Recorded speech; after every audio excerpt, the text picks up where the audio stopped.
Thank you very much. Yeah, yeah. Today we're going to also be moving very quickly.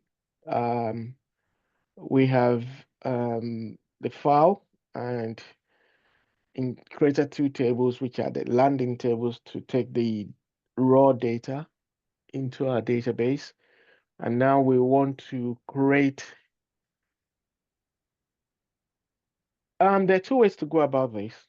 Is it that we want to um, create tables and then we create stored procedures that will actually ingest this data from the two landing tables and model them into different tables, which is the ideal thing for us to do. But then if we don't want to go that route, then what we can do is we can, from the two landing tables, create views. And like I said, views are virtual tables. They do not hold the data themselves, they only hold the metadata, which is the definition of the data which you want to display.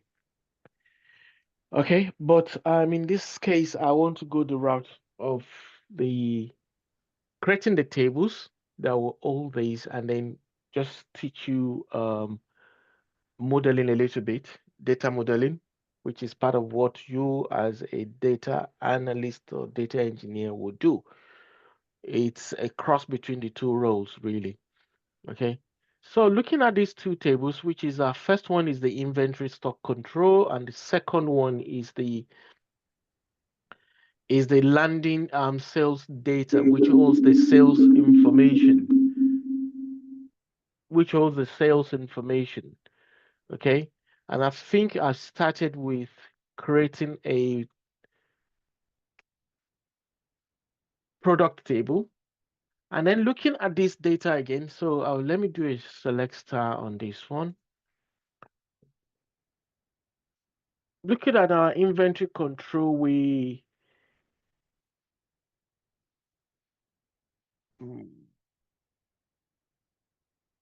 okay, we have our product here. Okay, so we can get our warehouse, which is the same thing as the stock location in the inventory stock control.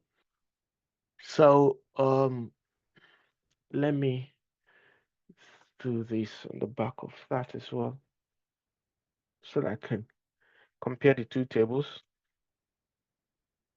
I want everything. Once you in SQL, when you just want to have a preview of the data that is in your database, most of the time you don't need to write select star and because say for example there are billions of rows in that table, then you mean you want to display that. You don't need that at the moment. All you need is just to have to see a snippet of the data. So you put in select top, right? And then in bracket, I'll put the figure I want to see, the number I want to see. In this case, I say select top 10, close the bracket, star, meaning that select top star of all the columns, which is what and then from you state the table. And in this case, it's this table.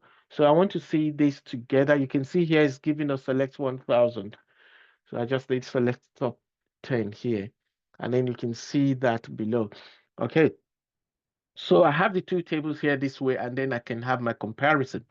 So in this case now, I'm just trying to see how I'm going to model this. I currently have the product, okay, and in my product table, I have the product name. Where's the product name here? And the product name will be my item name here. Because, yeah, my item name, so that's my product ID, and that's my product name, and what's the status? Yeah, it's either continued or discontinued. Okay, so that is good. Now I have customer. I can create another table for customers. But what is my customer ID here? I don't think I have a customer ID anywhere. here. That's warehouse. There's no customer ID, but I can generate a customer ID, and I will use that for as my I'll use that. So I'm going to steal the script from this. Just don't want to write it all over again. Put it into clipboard.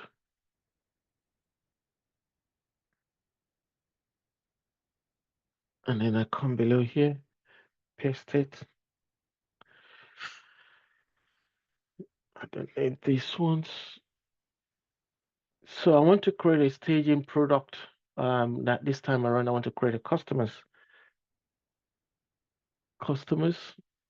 right? And I want to have this as customer ID. But now I want to change that the data type because I want to generate my own ID. Okay, I want to generate my own ID, and in that case I will say I'm going to use int, and I will use identity, and then I want it to be start from 1 and increases by 1. Okay, and it cannot be null. Okay, so what is going to happen is once I'm putting in data into this table, it is going to generate an ID for me, which is going to start from 1, and it will increase by 1. Even let me do it 0, 0, 1, and it will increase by 1. So I'll start with 0, 0, 1, 0, 0, 2, and so forth, and it cannot be null.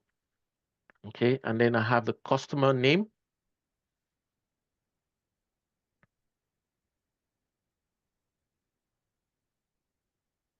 Customer name. I don't see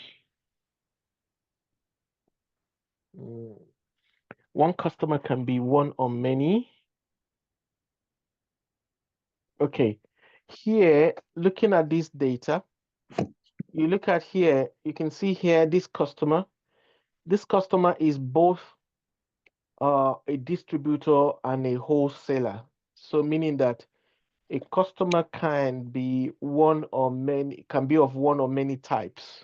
So the many side is now going to be the one type is the one side is the customer table, and then the customer type will be the many side. So I do need to indicate here the rule of thumb when it comes to this is what is called normalization. And normalization is the removal of redundancy, in the sense that redundancy is just removing the repetitiveness from the data so that it can be as unique as possible. Okay, I will probably send you a link on where to read up on redundancy. So in this case, when you modeling a data, you look at it as you have the one side and which is one side and the many side, which is like this way. A customer will or can be of one or many types, which is customer type. A customer can be a wholesaler, a customer can be an importer, a customer can be a distributor, and meaning that that customer, that customer um, can play either of the 3 different roles. One customer can play either of the 3 different roles. So, but that is also now depending on the what is called the.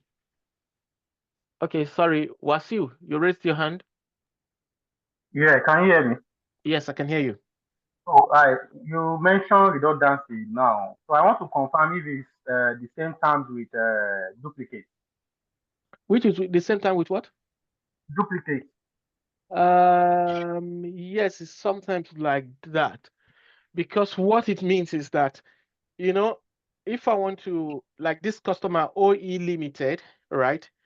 this OE Limited is both a distributor and is also a wholesaler. So this distributor is playing two roles. So if I need to represent this customer in the table, right, without taking account into redundancy, without taking into I have to, like it is done here, right? This customer, I will have to enter this customer twice. Okay. But to remove the redundancy, I will now say in my customer table, I will only record this customer as only one time. And then in my customer type table, I will now represent this customer will have two keys, one to the distributor and one to the wholesaler. Okay. So it's duplicates in a sense that way. But in the normal technical term, we just use the word redundancy. Okay. All right. So I only needed these two for this, the customer ID and the name. And if I want to force another thing, is just force the status. But in this case, it's not necessary. So I will take this out and then I'll create my customer table. So that table has been created or is now being created. Let's look at the data again and see what we're going to create again. Sorry, excuse me. So we have created customer. We need to create the customer type, which I will come back to. But now let's look at the warehouse. So we have warehouse which matches here, but the warehouse do not have a particular location. Okay, do not have a particular location, so we cannot really represent the. Yes, that's our warehouse, and then we have the vendors. Sorry, I'm coming. I'm just trying to understand this data. So what does the vendor do here? What is the role of the vendor here? The vendor is probably our supplier. And from the look of things here, a supplier, let's look at something here together. Let's look at this supplier, this vendor, as it's called here for now.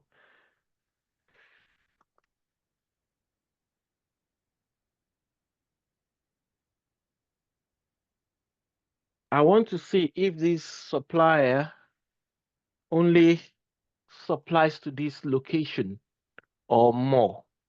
Okay, something is gone wrong. I know why.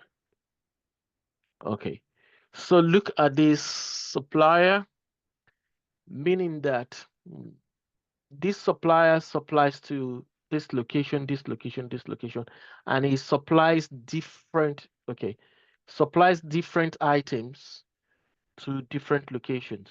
Like this concrete and rebar are supplied to these two, and it's a different location for this one.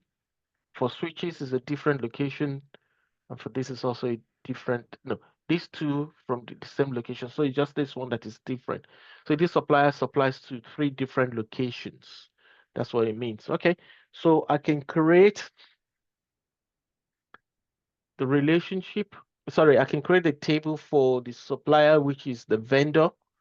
And in this case also, I will generate a different so I'll call it supplier ID. Okay, I want to start this from 2, and I want to increase it by every 3. Okay, you will see what I mean when we get there. And then I want to call it supplier name. Okay, and that should do. Okay, a supplier can supply to one or many stock locations, but a location would receive goods from one or many suppliers. So there is a many-to-many side on this one. Okay, let's create our tables. What is the matter? Oh, I didn't change the name.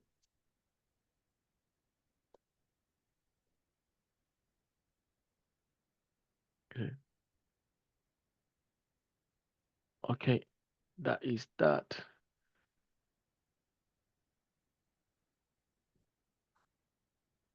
Okay, so we've dealt with that. So the next thing we need to do with is the location. Okay. Yeah, is the location. So we'll generate for our location or stock location. We'll call it stock location.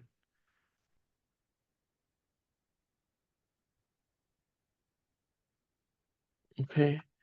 This time around, I want to start with 2, 1, and I want to increase it by 2. And it's going to be the location details. I'll not call it ID now, location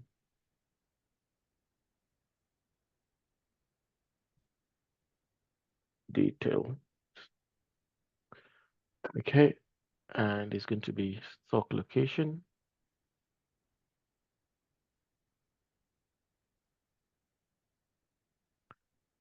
Okay. So if I refresh my table or my database,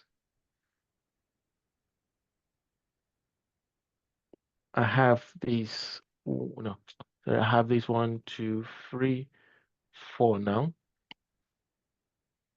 Okay, let's go back again. So we've dealt with those little bits. And I now want to create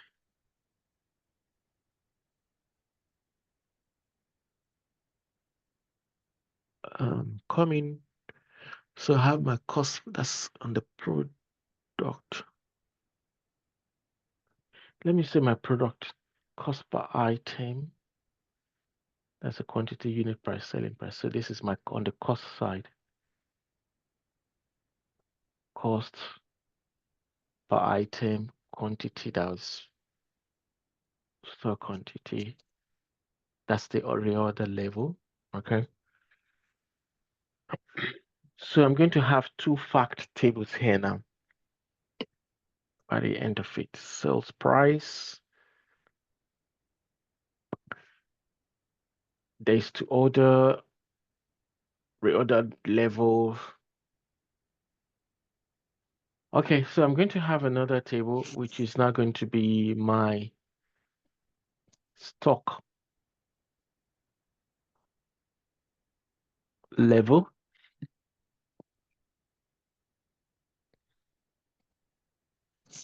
which is going to be a fact table.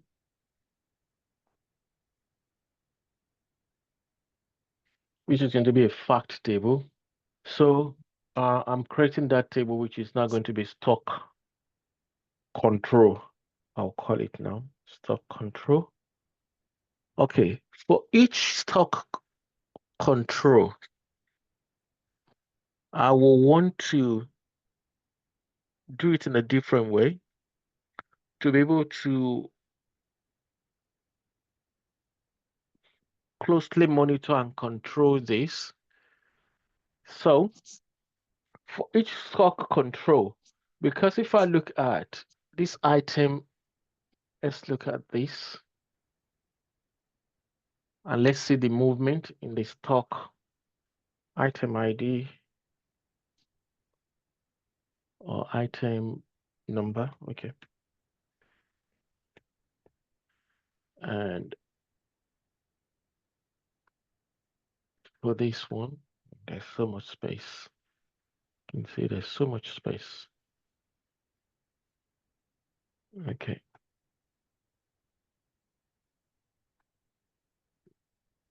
So it's only one time this is occurring on that date. Okay.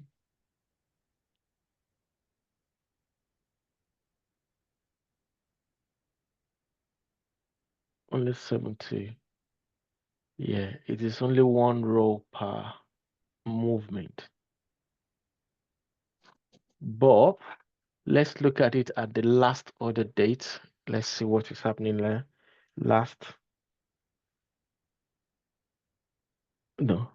Date last order. Date of last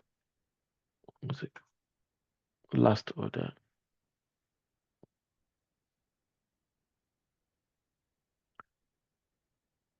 And let's look at this day.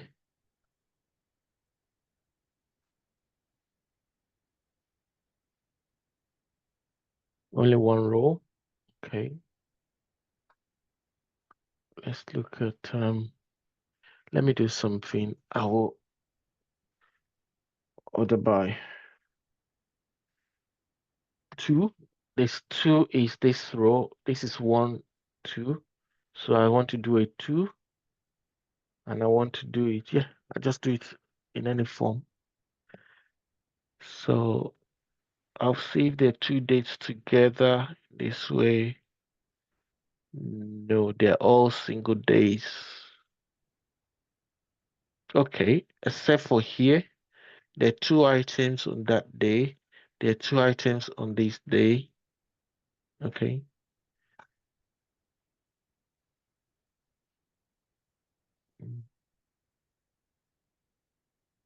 Okay, there are 2 items on this day as well. Okay. But then they're different items. So, okay. Okay.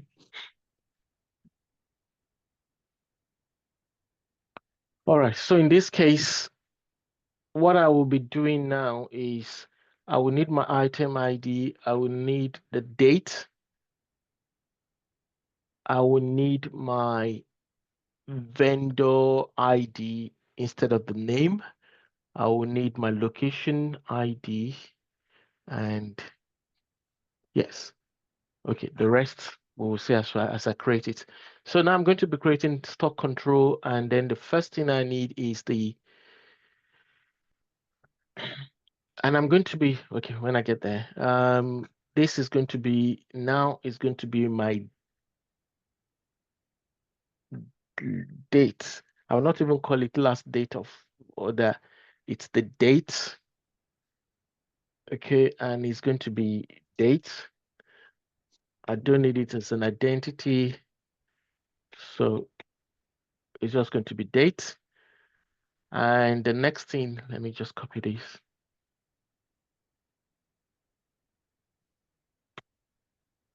I'll need quite a few. I'll need quite a few. Okay, so the next is going to be my item. That is now I'm going to call it product ID. And I don't want it as that. It's not today. I just need that as a 10.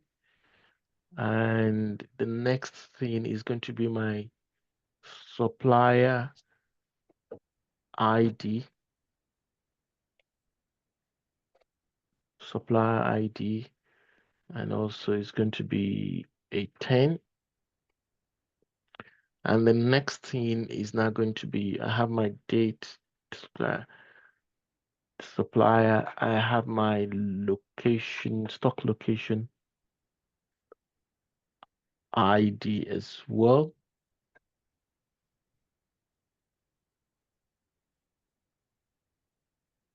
Stock location ID, and it's also going to be a 10.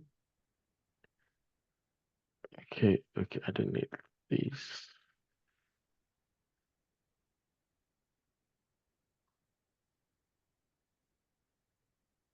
Okay. All right, and now I'm going to be needing, okay. I have the product ID, I have that. So now the cost, no, this one. I have the cost item, which is also the same thing as cost price, really. but then it's a numeric, so I'll call it, and it's a whole number, so it's easy for me. I'll just use int. I use int because it's a whole number. Let me do a check. Yeah, it's all whole numbers, so good. I can use int. And the next one is going to be stock quantity. In this case, I'll just call it quantity in stock.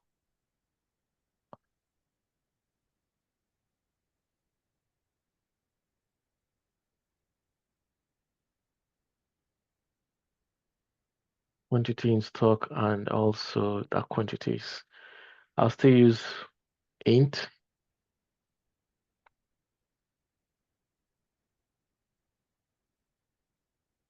Okay, and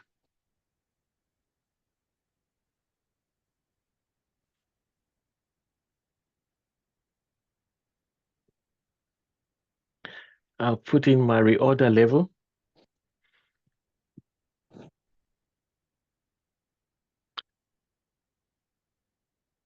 My reorder level is also int.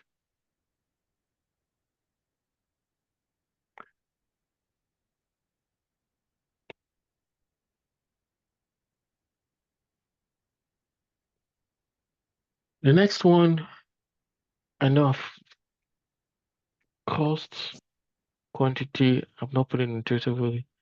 Days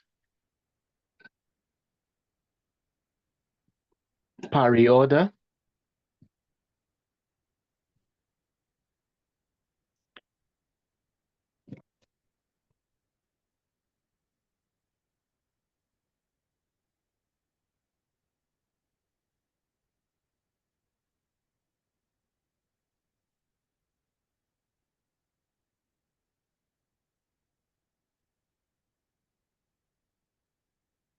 And this time it's also int.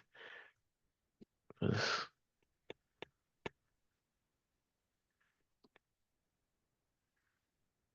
still have more to go. This one, and then I have item reorder quantity. So it's just reorder quantity.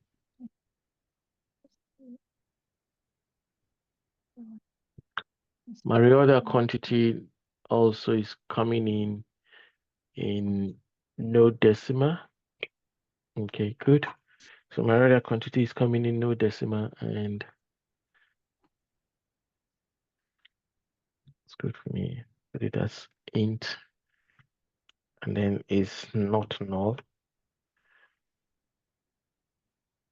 I'll change those ones later on.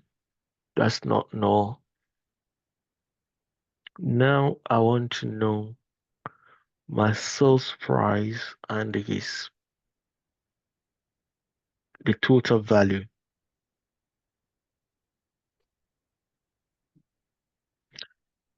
So let's do a bit of calculation. I just want to see which one comes first. My calculator.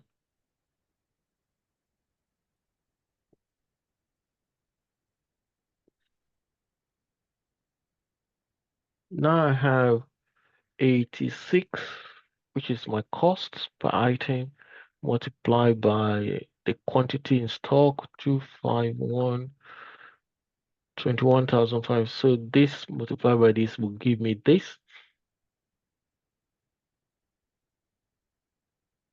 Okay. And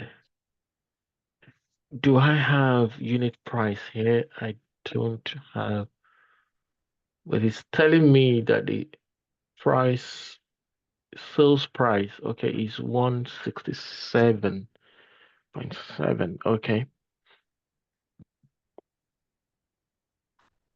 So I bought, it's costing us this, but we're selling it at this price. Okay, it's good to keep that. This one, I may not keep this figure in my table. I may not keep this figure in my table. And the reason is this. When there is a column can be derived, right, by the data you already have in your table, there's no need for you to keep that data because you're thinking about space. If I want to get this figure, all I have to do is multiply this by this, and it should give me this amount. Okay. The only one I need to keep now is that, okay, I have this, that's the cost, and that is my selling price. So I can keep these two just for me to know, okay, what will my revenue from this be? Okay, so in this case now, I will bring in that's the cost per item, and then I want to put this next to it, just for me to have that visibility. I have the cost per item. Let me put my sales first, sales price.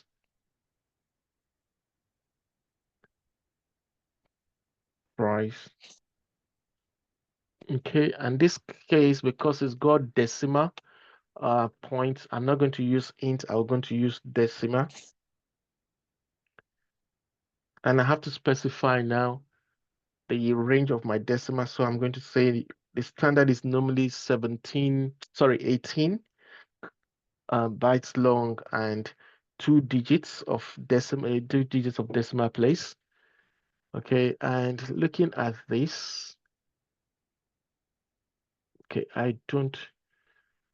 yeah, that's good. So I'll make all these ones. They are not, okay, this one product ID can be null because we don't have the product name in here. If you look at this, we don't have a product name here, so we can accept a null. But if you look at the others, they don't have any null, so just say not null, just to enforce some integrity in my data, not null, not null.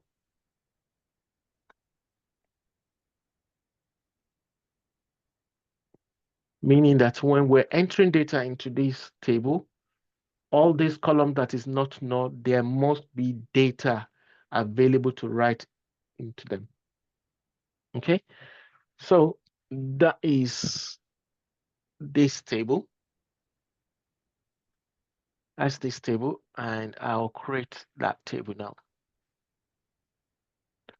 Okay, that table is created. So we're done with this. We're done with this table now. We're done with this table. We've created everything, or we've created where we're going to move the data into from here. Okay, now let's look at this one. Okay, on this one, we have the order ID, we have the order date, we have the customer name, customer type. Okay, I've not created a customer type.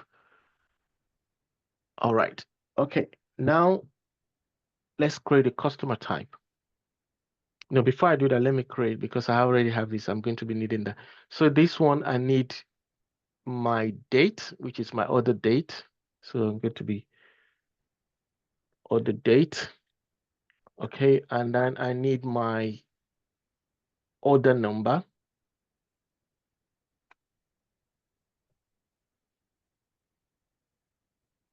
Oh, I need my order number.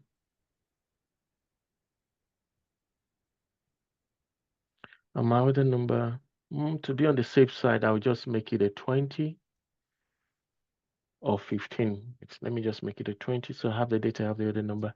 So here I will have, I will have my customer ID, and then I'll have my warehouse, which is that. So I still need my product ID as well.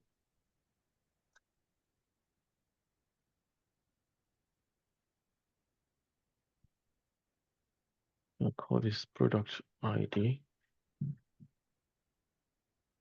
Oh, why am I doing this?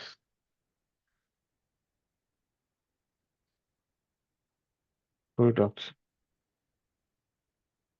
ID. Okay, so I have the product ID. Now I want the quantity. I want the unit price first. So I'll product it. So here is going to be my unit price. That's my unit price, which is the same here. And the next one is my revenue is this multiplied by this. So if I want, I can keep it. If I want, I can generate it on the fly. But best practice is really, I won't keep it. I will generate it on the fly. Now I'm going to show you how. Okay, so in this case, I have 5 multiplied by 643.5 gives me 23. So that is this figure. So I don't need to keep that. I can keep my cost, but if I go look for that item, what's my product ID here?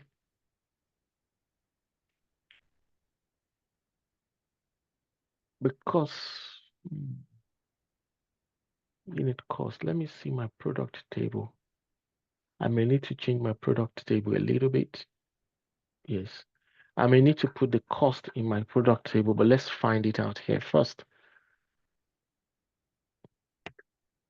Where was today's? That is my, no. Let's call product code here. Let's look at this first.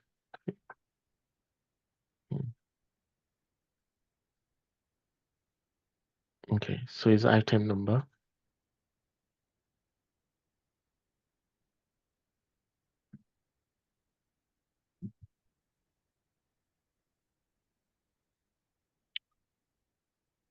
That's sales and cost for item 286. Let's do this. 286. And this is that product. So if I multiply this by 286, 5 multiplied by 286. 1430. So this one also, I don't need to keep that. I don't need to keep that. So these two, I don't need to keep them. Can generate these two. Okay. Because I have this and I have this to get this, and I have this and I have this to get this. And the same thing here, I have this plus this to get this value. Okay. So I won't be needing those two as well. So I will stop at quantity, and this is just going to be other quantity.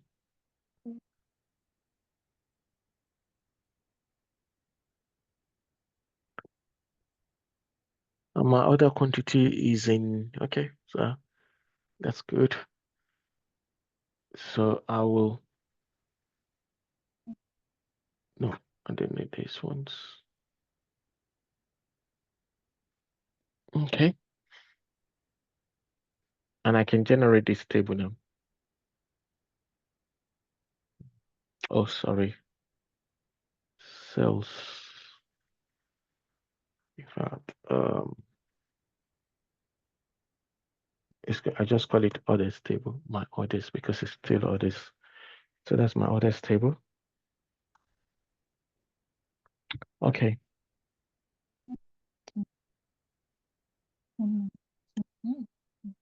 Now I want to make a change to 2 tables.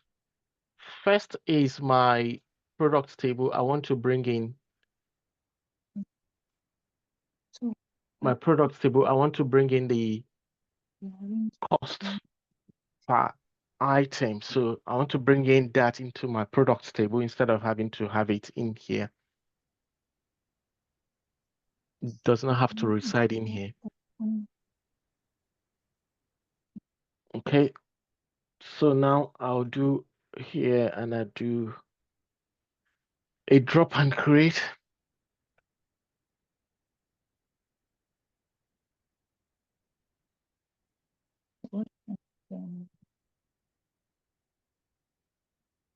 And I have that, so I'll put that in the middle here.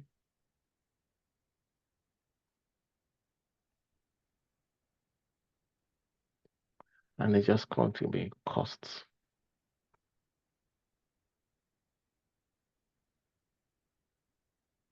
My term is an integer.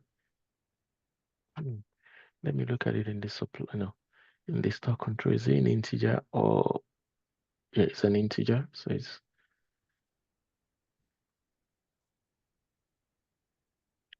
int. Now say it's not null. This one too is not supposed to be null. Right, that can be null. Okay. So what I'm doing here, if you read this, it says if exists, say it should drop that table. That is, it's going to delete that table and then it's going to recreate it straight away.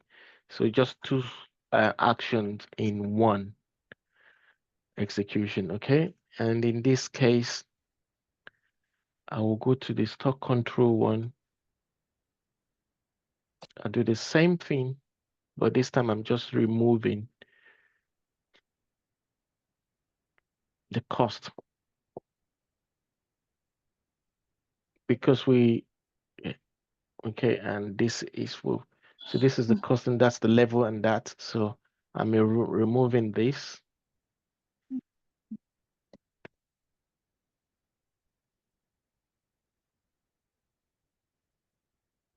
And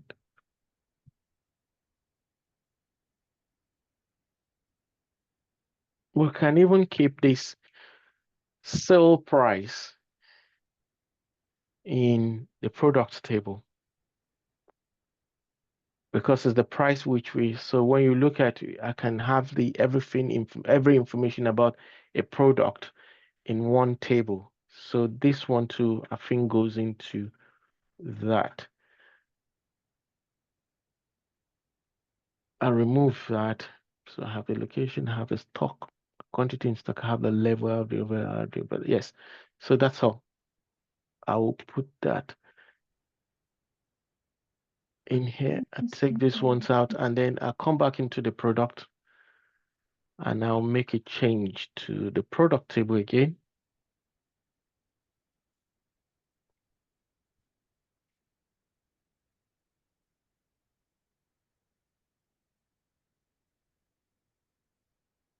And here, I put that in here. So I have the cost and I have what it cost us to produce this product, and we have what it cost us, what we're going to sell it for. Okay. Okay, so that is done. And we've done with creating the base for so we have customer, we have the orders. That is let me rename that. I can rename that here because I didn't spell it properly, but let me drop and recreate it.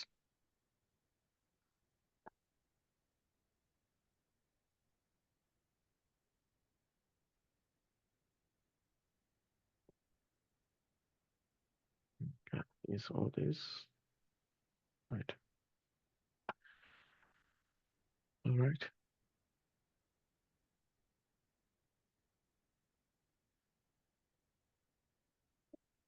Okay, so I have customer, I have orders, I have product, I have stock control, stock location, I have my suppliers. All right.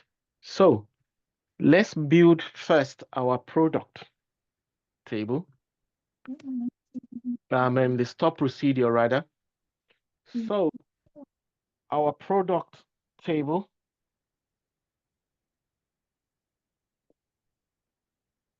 First one is our product table. And I want to, so what I'll do is, normally this is what I do. I just do select insert, and then let me copy it to the clipboard in this instance.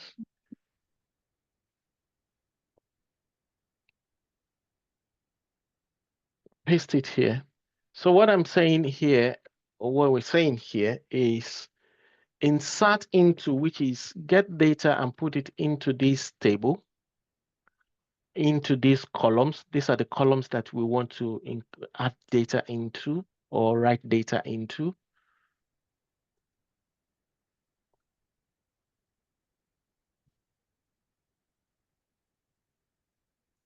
I always like to put my comma on the left, or sorry, on the right. Though you can put it anywhere, whichever side suits you, but for me, I just prefer the right. Okay, so I'm saying select and insert into these columns for me. And it's saying here values, which is the value, which is the record you want to write into this. And look at it. This is the order of the table. And when I'm writing my value, which I'm going to insert, must follow the same order as well, this order as well. If you list it this way, and then when you are doing your in value, you now put cost before product name, for example, is going to put that in that column, the cost into the product name column. If there's a if there, if the data type matches. If the data type do not match, then it's going to throw an error. But if the data type matches, it's just going to insert it. So you now find out where you're supposed to have the product name, you're having the cost of the item, which is where you're supposed to have the name, you're having the numbers. So you should be very careful when you're doing this. So in this case now, we know I'm going to do the values. So in this case, I'm going to now say, take this out. This is not going to be, I want to do a select. So I'll do a select. Now I have the product ID and I have it here as well. I can select it from any of the two tables. So I'll have my item, let me go from here. I can do it from here. Item ID, item number rather, item number. But you know that my item number in the control table, in the landing table, is not the same name as product ID, which I have in my product table. So what I'm going to do, I'm going to alias this because it's the same. So I'm just going to alias it as product name. Though, bear in mind also, please, that even if I do not change this to product ID, so far I can arrange them as I want in the same sequence as it is here, is going to put this in here. It's going to put it in there. It's not going to be looking at the name, it's just looking at the sequence. It's not looking at the name of the column, it's looking at the sequence. Okay? So bear that in mind, please. Okay, the next one. I have my product name. Where's my product name coming from? It's coming from this table, which is also called the item name. Just copy it from here, item name.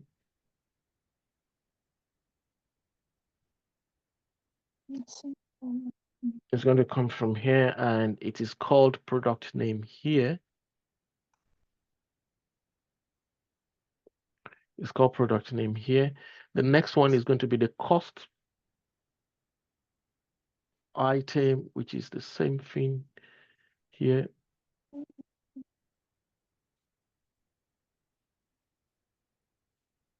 And the next thing is going to be the sell price, which is also coming from here as well, sell price. And even this one. So I'm copying these two.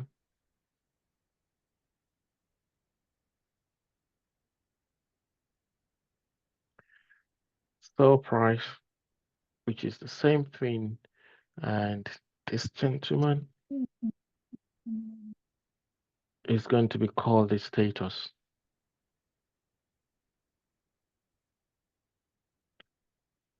And all is coming from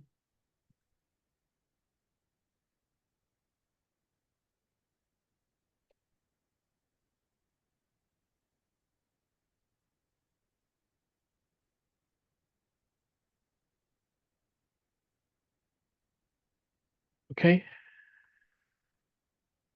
So if I select this is now my product table now. Okay, that's my product table. But I want to add something to this that we normally would need, and I want to redo this, and I'll probably redo the other ones as well. Let me open it this way. I want to add my load date, which is the date when this insertion was done. Okay, because there's a when you have large volume of data, there are times when the data you have written it first time, okay, and then there's another time when there's probably been a change in the name of the same product or a slight change or something in the name or in the characteristics or properties of that product, and you go in and make the change. We want to see that, okay, yes, since the last time or when everything was loaded, is there been any change? So you have your load date and you have probably sometimes you have your updates. So in this case, I'm going to put in something here, which is now going to be my load date.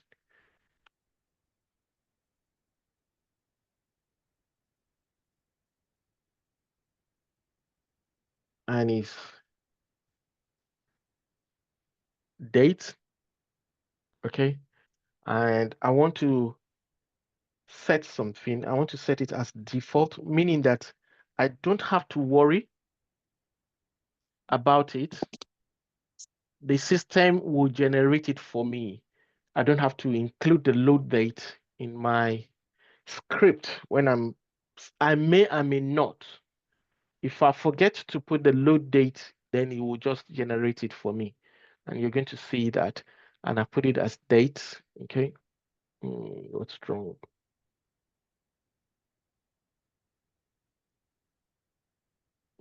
Yeah, it's date type, and then it's not log. No, can be null. If it's not letting me do that here, okay. Okay, it's updated that. So coming back to this, I may not, but just for the sake for you to see how you to do that, let me put that, and then I'll now say load date, and there is a function which gives us the dates. Okay, so in this case, I'll just do equals. The function is called get date, and you can see it's pink, and you do it that way, and it generates the date for me. But I'll still make a change to this. So if we look at this, and you can see it's generated that the date and time for me, but I don't need all this date and time. Probably I just need the date alone. But if you are fine with this, then it's okay, it will take it. But if I just want to reduce it and just have my date only and not the time, but there are instances when it is important for you to have the date time, because there are times when you are writing multiples into the same table at the same time over a period of time, and you want to know each time. Say, for example, your phone, each of your calls we have date time, even to the nanosecond, because apparently the same person can call you now and then drop and call you the next minute again, and then you want to know the number of times the person has called you within an hour. If you do not put the time in there, then you are not able to find out the number of times within a specific period of time. Okay, you can know the number of time in a day, but you won't know the number of time within the day. Okay, say within the hour, breaking it down into smaller sections. Okay, I will leave this one this way just for understanding. And you can see here, I may or may not specify, but for clarity's sake, I'll just put that back in here and I'll say load date. Okay. Okay, yeah, it's giving me the wiggly line because it's not recognized the change yet. And that is why. Come back into here. I have my load date, so it's not recognized it yet. So now this is my script to insert, take the data from this table, this control table, inventory control, stock control, and put it in here. But you see is a cut down version of this landing table. Okay. So I have modeled it that now I'm now separating everything. Now I want to create what is called a stored procedure. So because why? I want to be able to pick up on it and run it every time. And then there's another thing which I'm going to do. If I create my stored procedure and execute it 10 times, let me do it, and then you see what I mean. Create procedure. And I want to give it a name. And this name, I'll normally, like I said to you, is we use USP, stands for user defined stored procedure. Now call it, sorry, can you mute yourself? Load, right? I'll say product, because that is what this stored procedure is going to be doing as, and then that is my stored procedure. If I execute this, if I come into here, this is where your stored procedure is. You can see stored procedure. Currently, oh, have I created that? Did we create this last week? Because it's going to throw me out if I already have this. Let me see. We did. Okay. So I have to alter that because I made some changes to it now. Okay. I didn't realize we'd done this. So this is just going to be alter because I already have that. Okay. And that is it. And I generate that. Invalid name. Okay. Let me drop this. Let me drop that. So I want to drop that procedure. I'll say drop procedure. And I'll put the name of the procedure in there.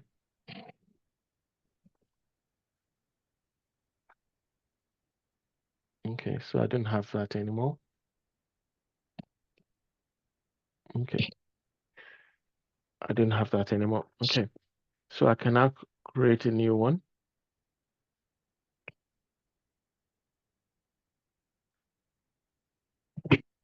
And create that procedure. Okay, that procedure has now been created. Do a refresh, and that's my new procedure. Okay, if I execute this procedure now, let's do that. And and this is my product table. Let's do this. You can see my product table is empty. So for me to do this, I just come into this file procedure and I pick it up and I say execute.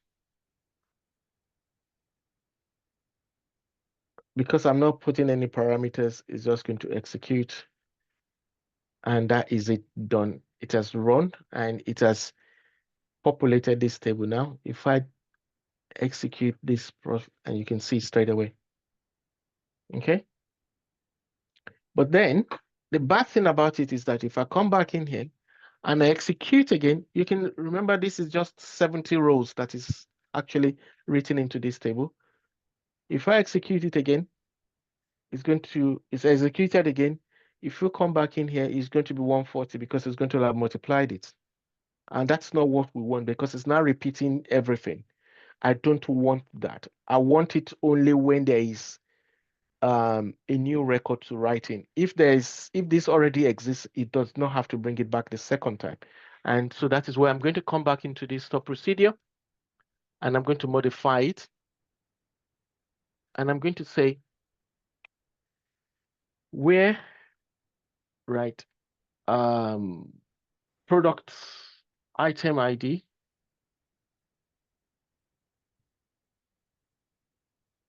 right, is not in, which is not in, and I'll do a select, which select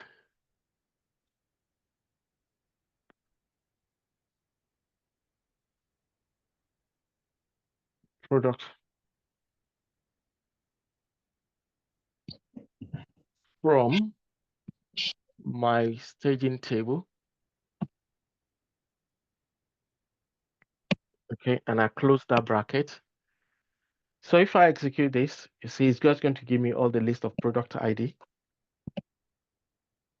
Okay, the 140 which I already have in there. And if I do a select, execute this part. Okay, I know why. I say not equal to that. Why? Query return one value. This is not permitted when you're using query. Okay, I do this.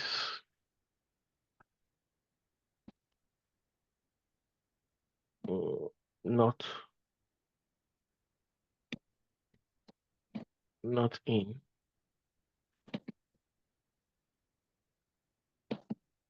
Okay, you can see. So scan it and look at it. So if there is no new record in my inventory management landing table, it's not going to write anything. Though it will execute, but it's not going to write anything. So this is now my new updated store procedure, and it's already done. So if I come back to here and execute the store procedure again, it executed, but I will not have 210 records now. It's still going to remain 180, 140. So to clarify that, I just drop and recreate the table, and then it empties everything, and we have a blank.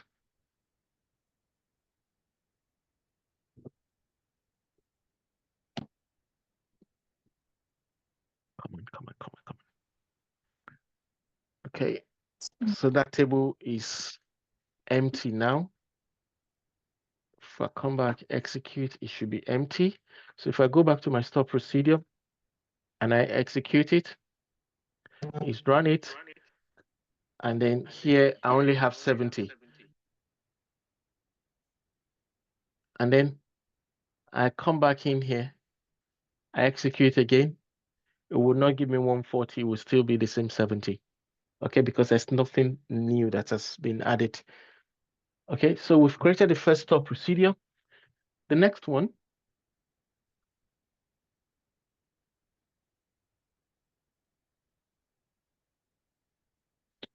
okay, the next thing we want to create is the next store procedure. And this time is going to be, we've done the products now. Let's do for the customers. So what are we bringing in for the customers? We have the customer ID and the customer name. So where are we getting that from?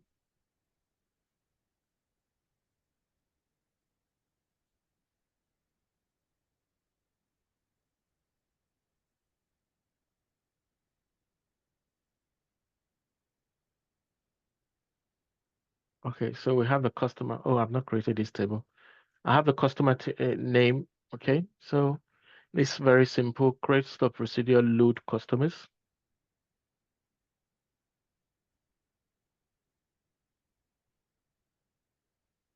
And we're inserting into the customer table.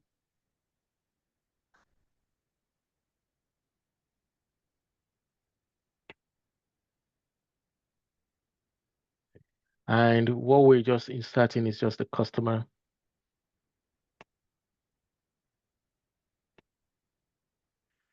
It's just a customer, it's called a customer name.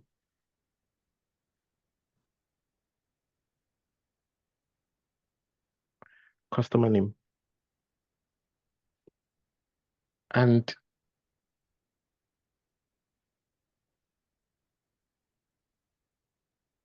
if I want, I don't have a ID there, so let me take this one. We don't need it. I'm not going to repeat that. You need that. So we're just going to now go into this and select customer name.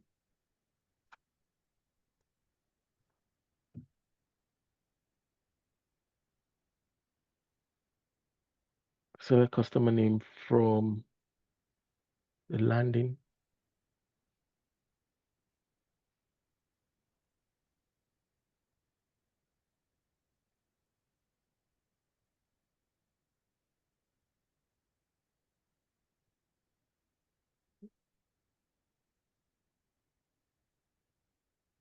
So we're executing.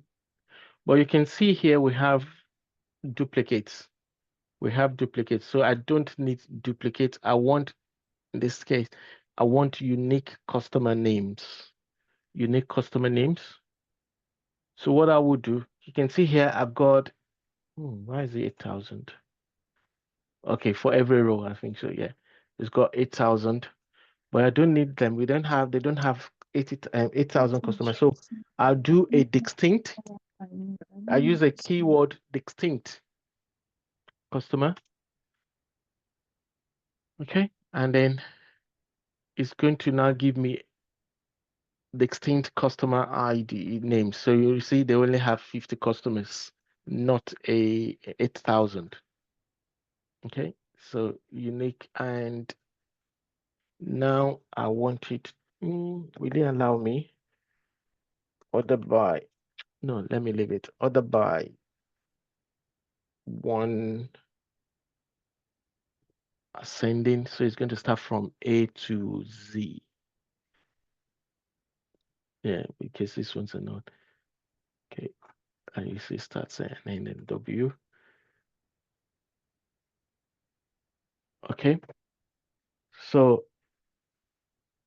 and it's going to, so here, what I'm saying is select every customer, but then remove any duplicates and just give me one row per customer. Even if the customer exists 100 times, just give me one row. That's what I'm saying. And this one, order by, and say just sort it in ascending order. Okay. And I can create my store procedure. And the store procedure is there. And that is my store procedure there. Come in here. It's blank. Now execute my store procedure. Oh, sorry, I have to do the same thing for this. Let me modify this. I want to put in my where clause.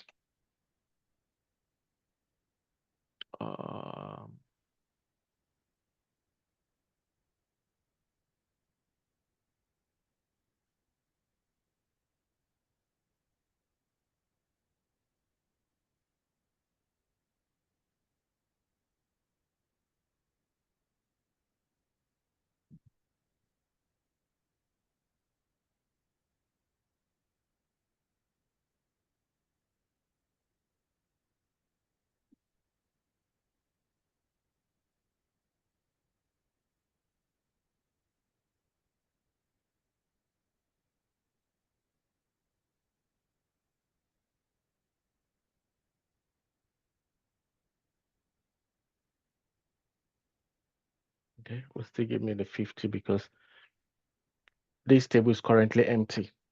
Okay. Okay, that's been updated.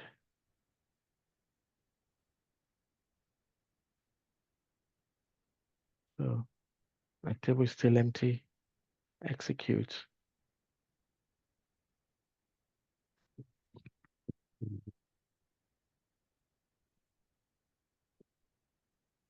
And that's done.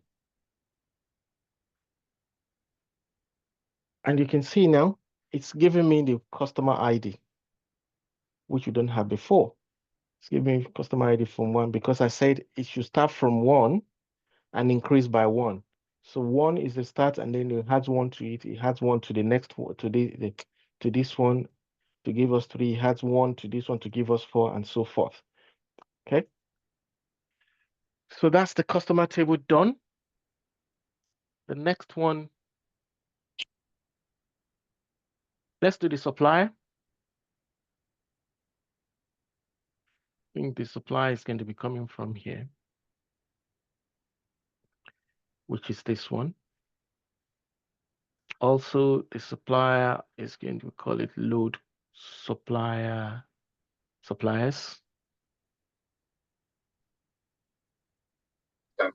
Questions. If you're in a noisy place, please do use the chat box. Thank you. Okay, Toby Loba's hand. Hello. Over to you, Toby Loba. Hello, Mr. Theophilus. Good afternoon.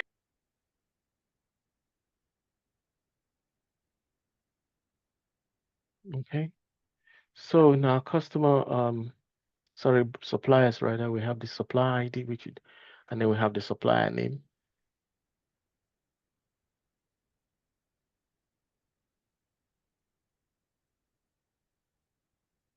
Supplier name, okay. And this one too, we know we have duplicates. So here we have the vendor. It's called the vendor. And we're selecting from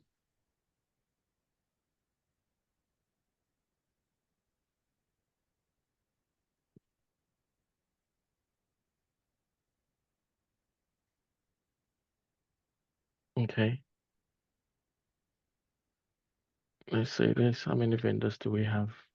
We only have 16. If I take out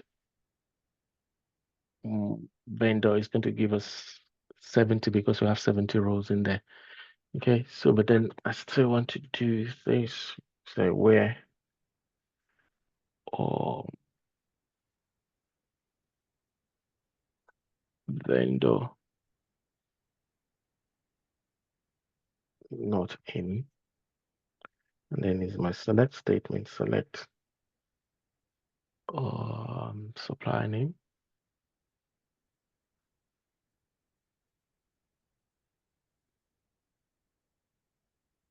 It's going to be from this table.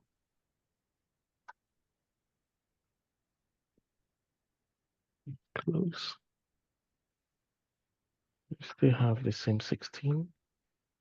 What's the matter? What did I do wrong?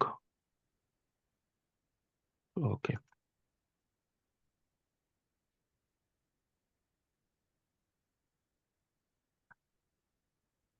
Okay, so I have the same 16. So I can create mine. Okay, so we've created that. I'm not going to execute this, just move on quickly to the next thing. And so we've done that. We've done customer, product, supplier. Now let's do stock location. So what do we have in stock location? The same thing, I think, is also coming from here. Stock location, okay. So here is going to be called, no.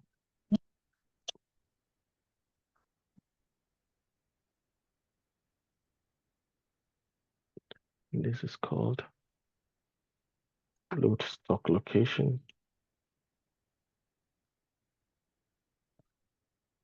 You have that, and here is location.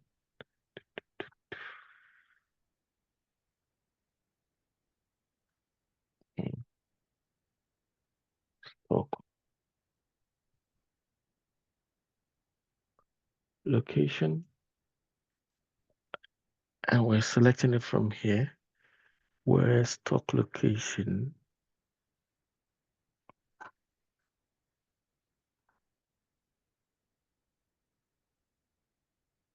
Nothing.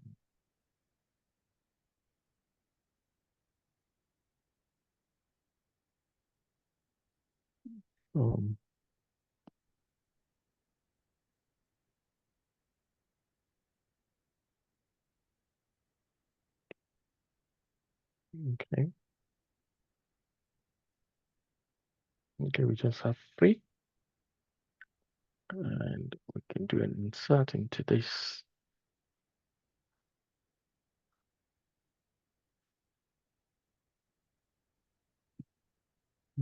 Where is that coming from? Invalid column name.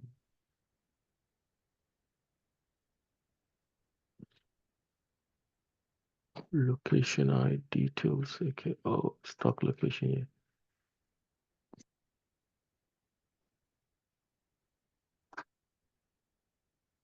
That's right.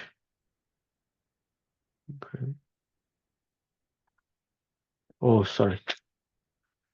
Can see where.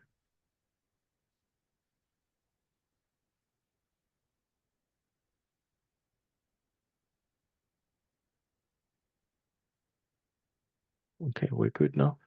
So the last one will be this one.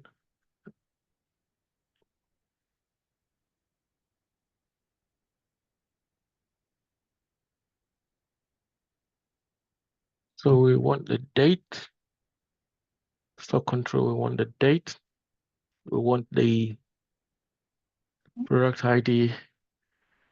Okay. I do a copy. Insert into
okay.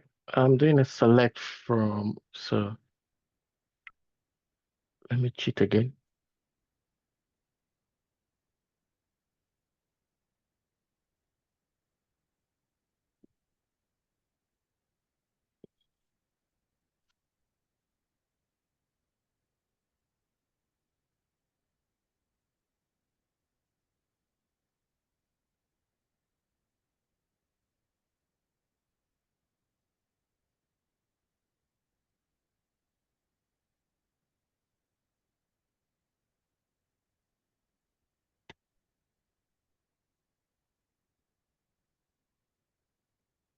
Okay.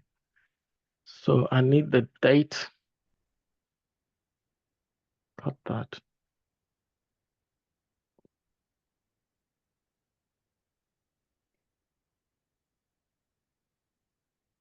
And I'm just going to be as date. Okay, I need the product ID. Select this as it's a product ID. Okay. I don't need this.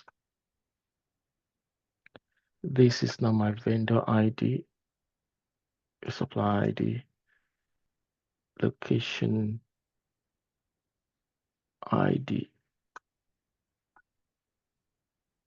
Then quantity, I don't need this. I need this. Quantity in stock.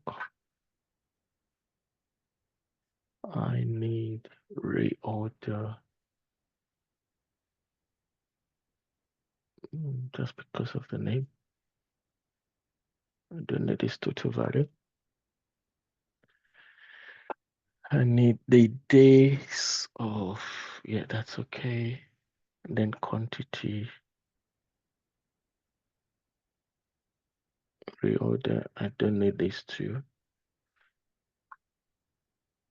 Okay.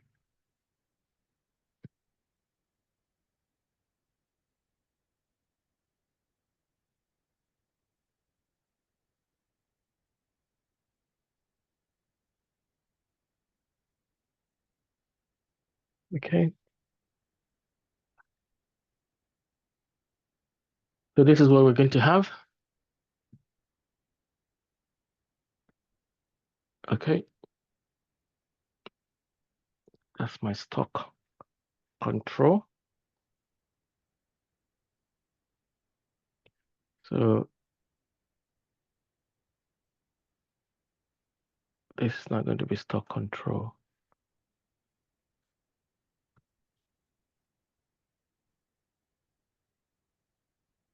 Stock control. I have the date, item ID, product ID, the vendor. Now you see here I have the vendor name, and I don't want the vendor name. I have the location ID this way, and I don't want that. I want the ID from these tables. So what I'm going to do is I'm going to be joining tables. So this one's I need to stock on inventory, stock control. So I'll give it no. I'll give it as inventory stock control, and this is going to be my ISC, and I'm now going to be joining on the inner join. Let me do a left join. Okay, it's left join to first, which table is I'm joining on this vendor, which is my supplier.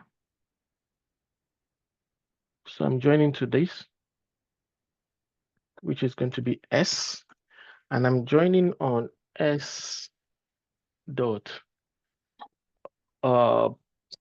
my suppliers is going to be my supplier name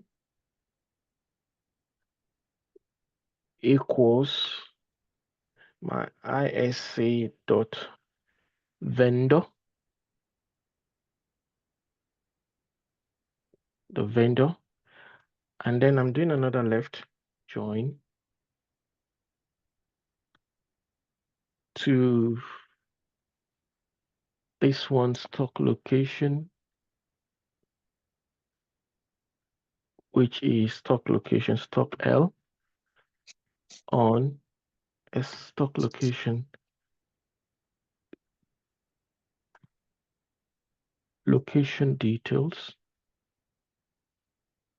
equals ISC dot location. Just copy this.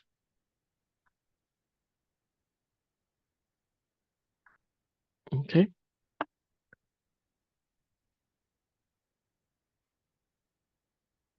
Okay, but I want to now substitute this for the ID which is coming from these tables. So here now I'm just going to be changing that to ISO vendor is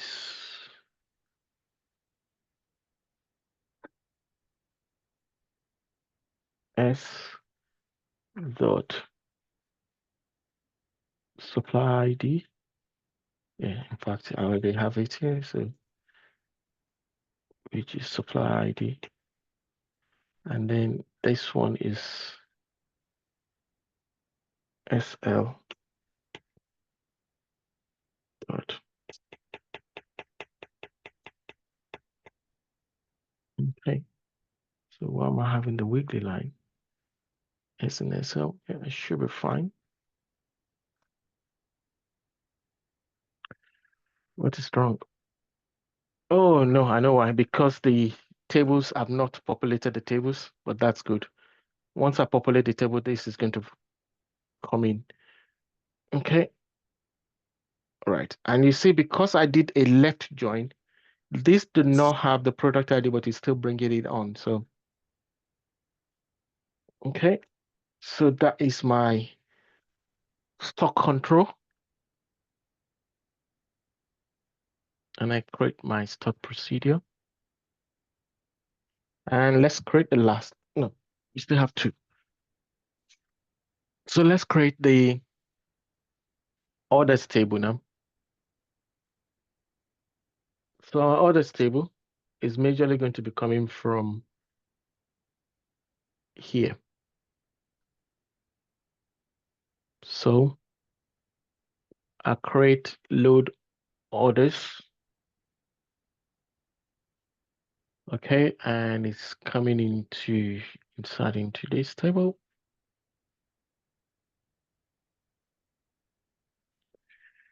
So I have my order date. Let me change that to order date.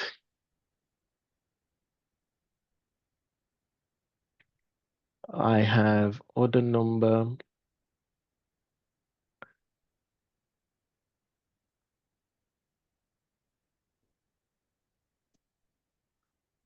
I have customer ID.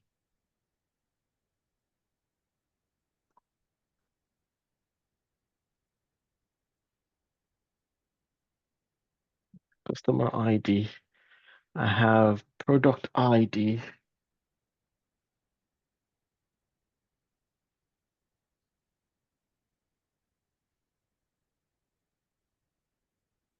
Our product ID. Location ID. So I don't need the supplier in this table. I have my location ID. Then I have unit price.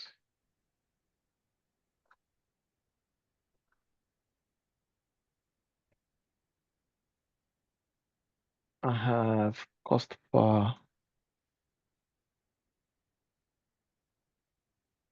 item. And I have the quantity ordered.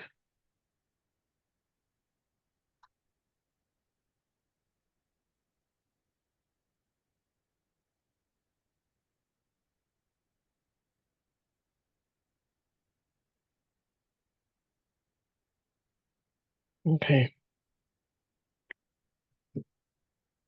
Now here I have order date.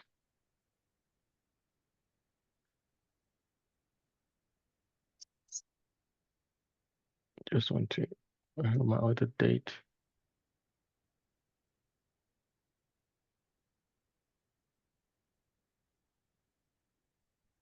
My order date. Oh, wow. Okay. Order date, order number.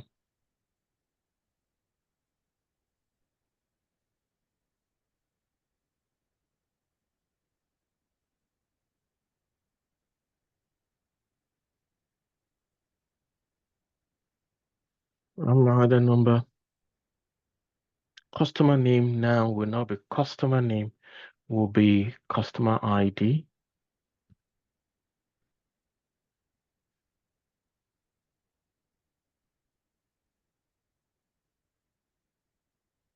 The customer ID.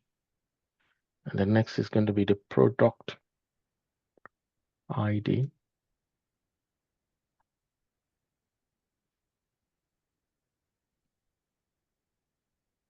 Product ID.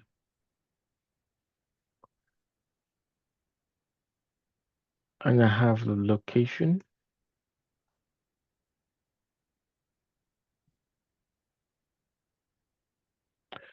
And the next one is unit price. Let's copy this.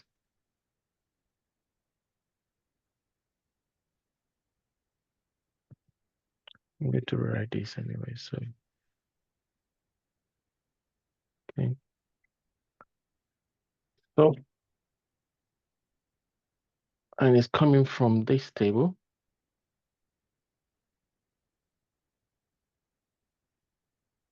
And I call this, and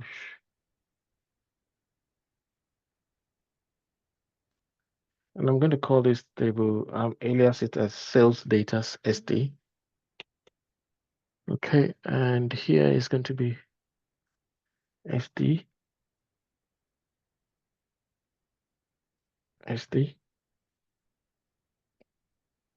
For now,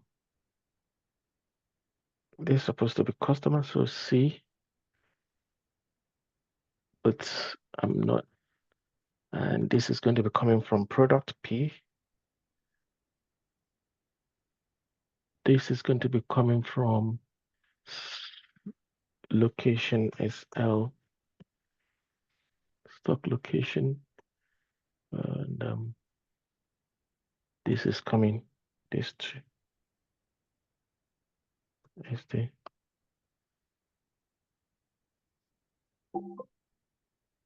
Okay. Okay, so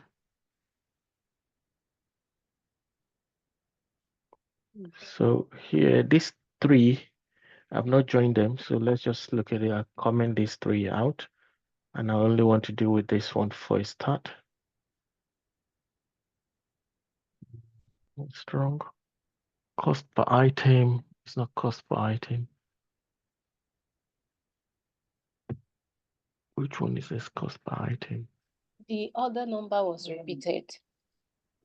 Okay, yeah, it should be the other day. Yeah, sorry, thank you.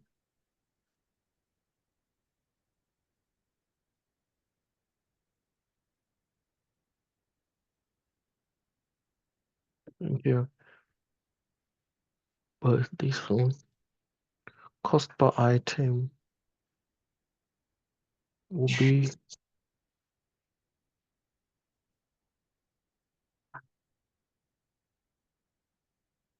be my,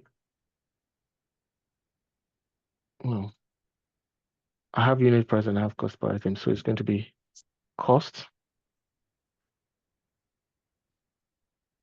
So this is going to be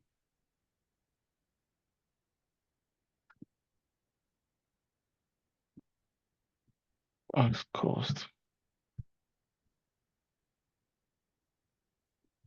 But I think I've moved the costs. Where am I? Let me see.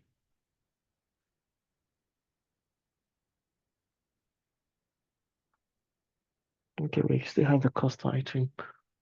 And then we have the unit price and you have the cost. This multiply will give us the revenue. Why did I put the cost here? Because apparently I should only need the quantity and the unit price. These two can be generated. So I need to make a change to this others table.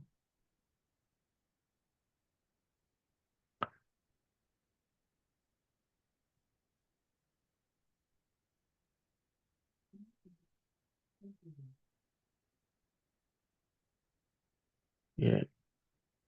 Yeah, I have the unit price.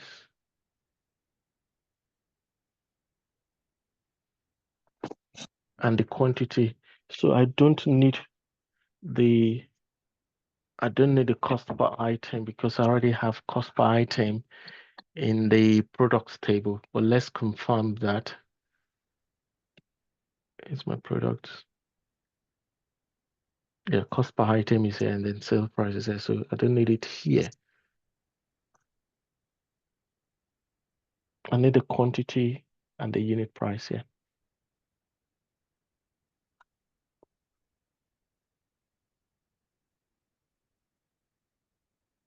So cost per item can get out. So executing just this one. Yes, I have my order, and that's the order ID. Order number. That's the unit price. So now I don't have customer, I don't have product. Now I need to begin to join back. So first one is customer. So I'm joining back to customer table here.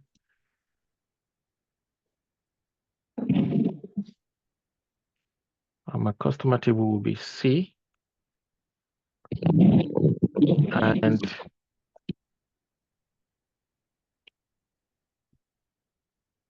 the C here now will be customer name.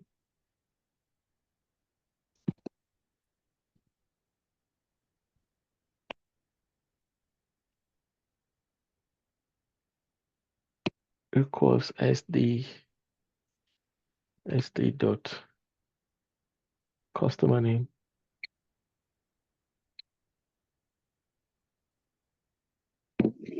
Okay, so if I uncheck this man,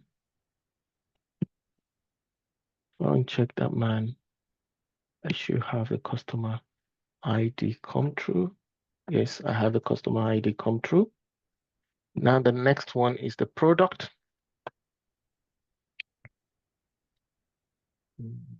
This product. Oh, I have a product, so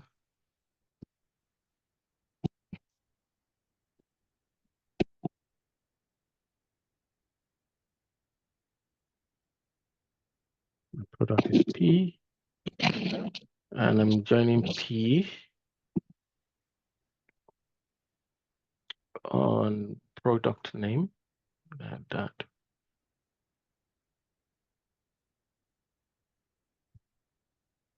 To SD, what is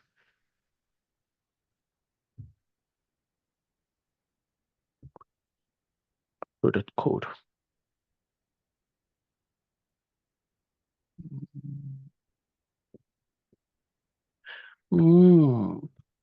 I need this product code to be kept. I didn't put it in here. I should have. Okay, I think it's my product name. I think it's my product name here. But let's say, do I have? I have the code and I have the name. So I don't even need to generate a new code or this one. I may need to write it anyway because I have the name here and I have the, okay, it's just the name. So how do you link this back? Okay, my item ID. So SK100.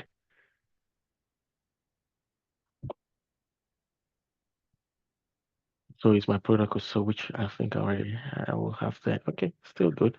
So I'm joining it back onto this on the product name.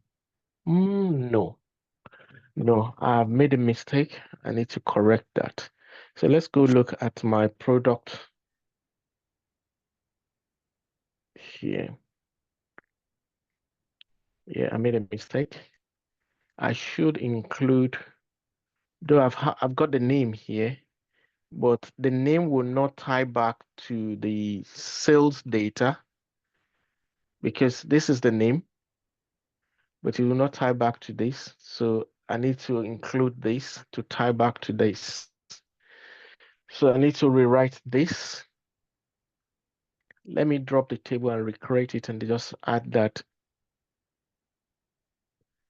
In fact, I will use that as my code instead of generating a separate ID for it.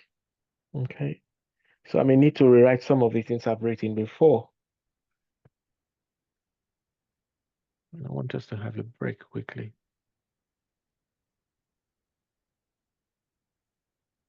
Okay, so here I didn't have this. I can still call it a code, product code or product ID, but just to be on the safe side, just say product code. Then virtual. So the product code from that, yes, will match that. And you can see here, I put in the default earlier, you can see it's generating, say alter product, add default now for date, right? So I've changed that now. So I have to make some few changes.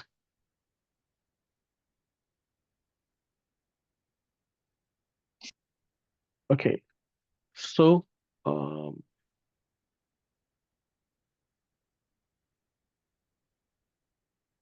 it's going to be product code now.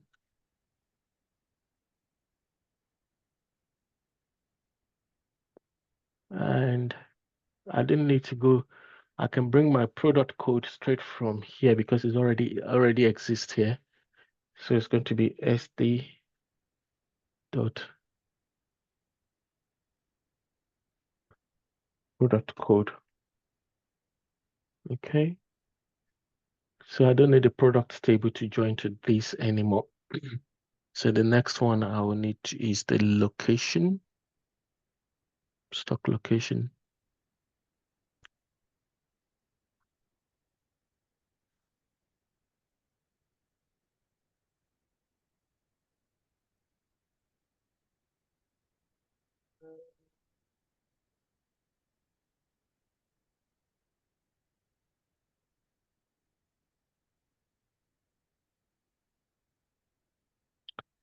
SMP and then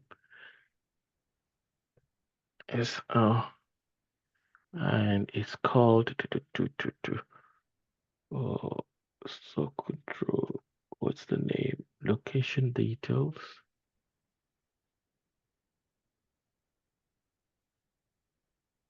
And here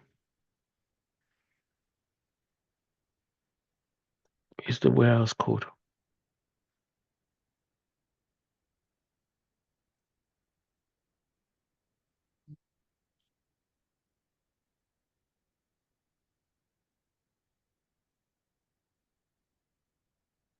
Warehouse code.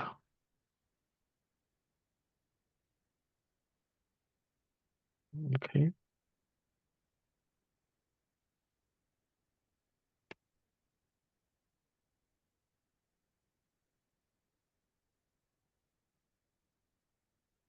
What did I do? Okay.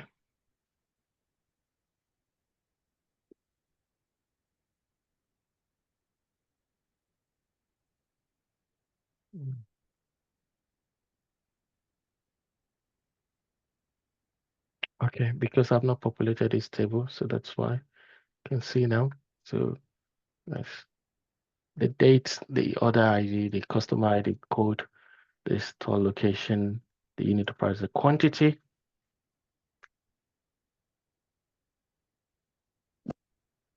And ID, unit price. No, it's not this.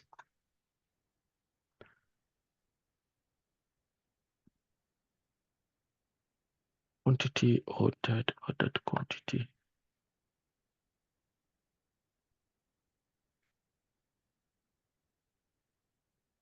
Okay, unit price, stock location, code,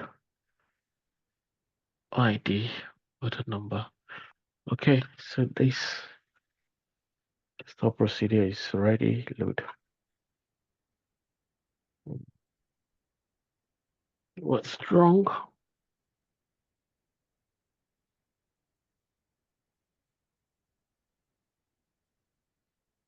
Order date, order number, customer ID. You need to have refreshed. Oh, it's the customer ID. Okay, I need to change that.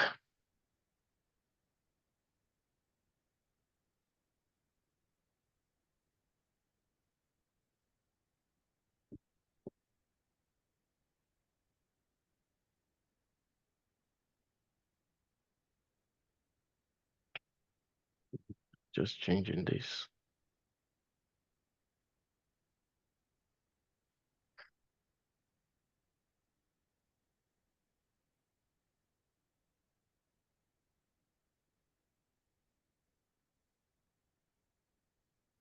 Okay.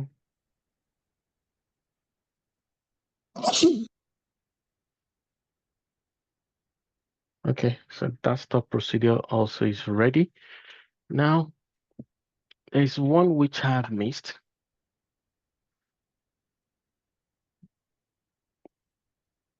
Okay, and that is the customer type.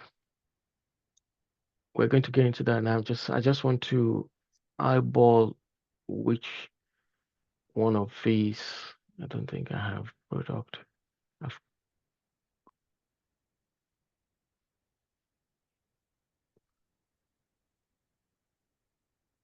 Empty, but this table needs to change. It's no longer product ID. It's product code.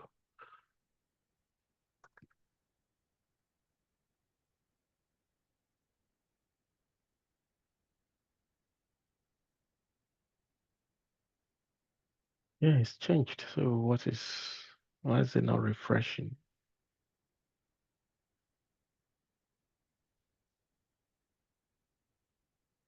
Yeah, it's there. Okay. But I still need to make a change somewhere.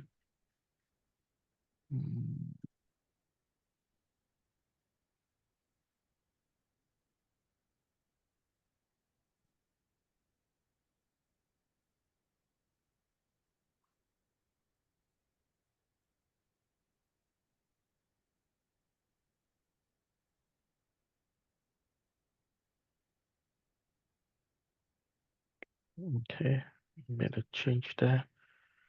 I think I'm good.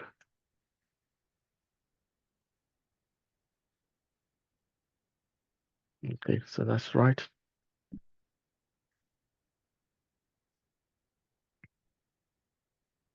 Okay.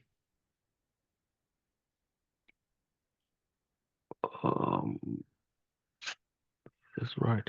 I need to make some change here. Modify. Okay.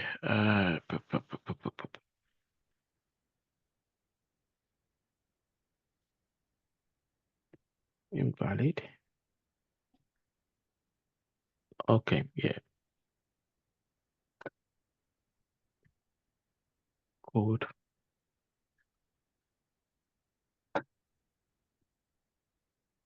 Okay, so we have that. So we're good. And here is now going to be code.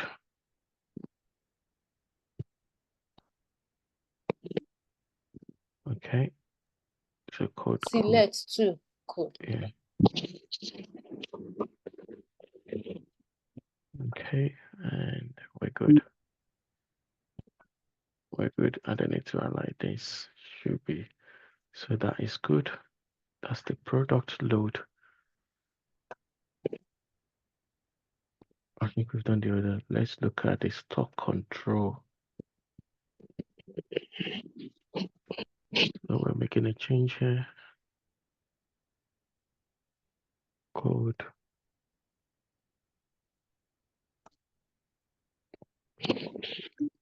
Code. Okay, that's coming from this, so we don't need to make any change there. I think we're good as well.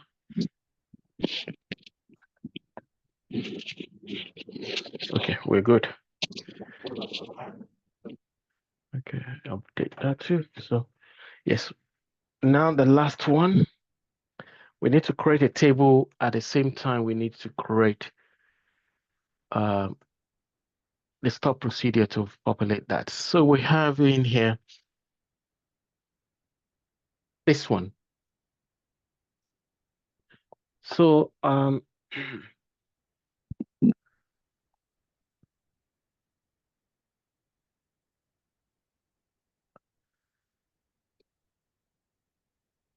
so we need to create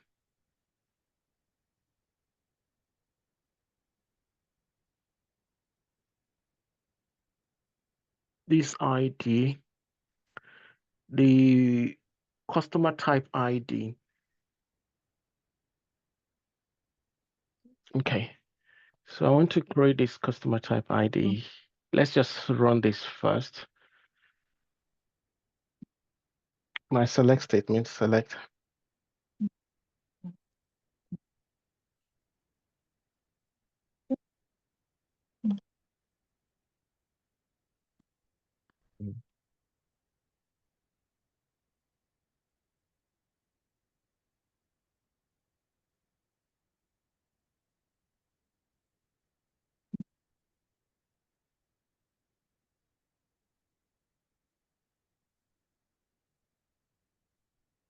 Okay, you can see you have 8,000. I don't need 8,000.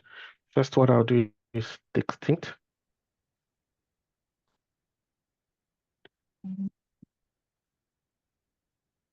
Okay, so I have this, and I want to create a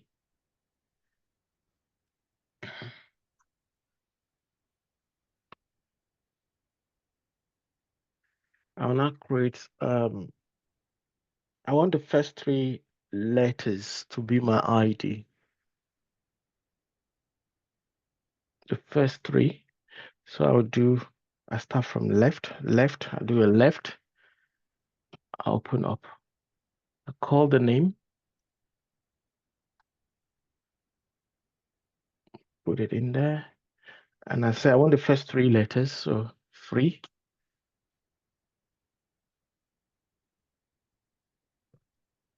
Okay.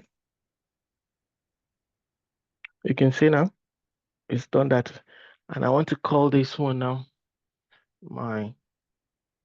even have that already. Customer type ID.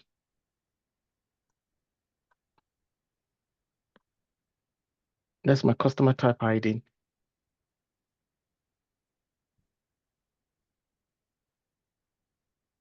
Okay. I'm going to have to do something again. I don't want it as small letter, so I want everything to come in as capital letter. I now do upper, and then I close the bracket, and I closed the bracket there. So if I execute now, it's going to turn this into capital letters, and then you can see. So that's my ID for that, and then now I need to create the table. So to create the table,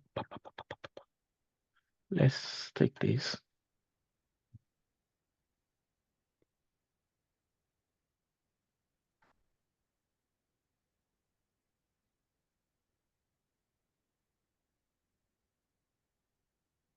And I want to call this one customer type.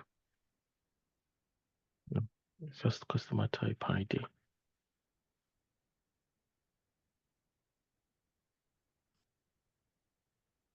ID is not going to be an int anymore. It's going to be n virtual, and it's going to be n virtual, and I'll give it a 10. We start, and it's not an identity. And then I have the customer type, even name. Okay, just customer type.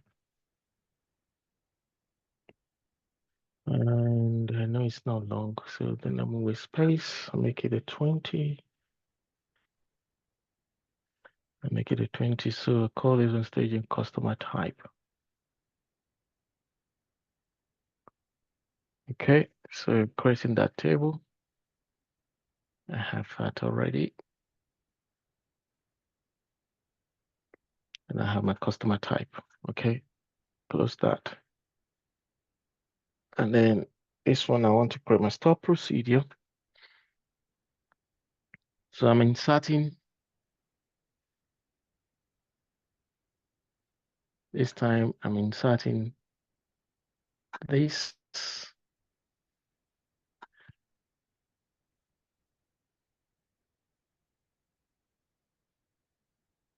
And then the customer type.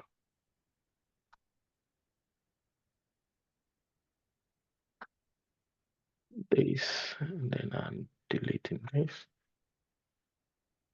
And then this. To replace that.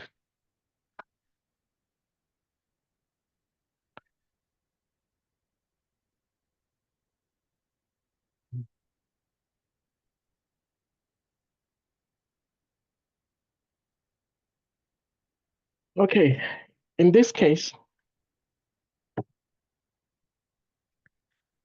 I have to, like I said earlier, it has to match, but in this case, you will still recognize that I have put in the name to this. And let me change this. Load customer type.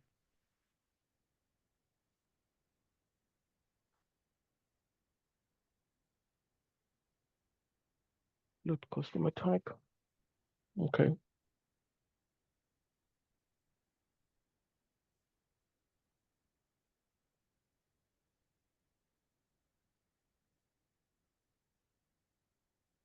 Oh.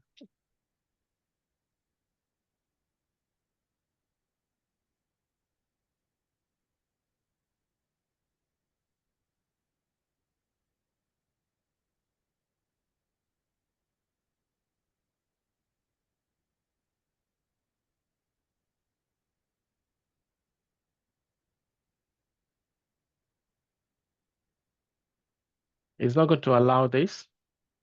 So what I'm going to do here, instead of using that,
okay, that it is. Now, it's doing that, and I can now do, because I don't want it repeated, group by.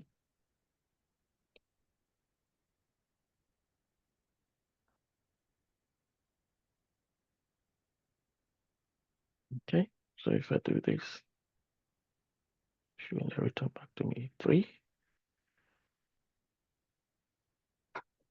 Should not return back to me. It's still returning this 100, 8,000. What do I do? It's because of this ID. Let me see if it's going to allow me to do something which I think it will not let me do. Let me see. Let me try group by.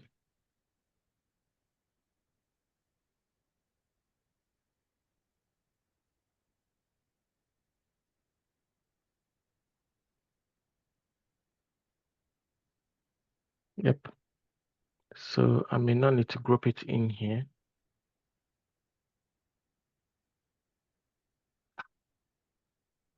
Yep.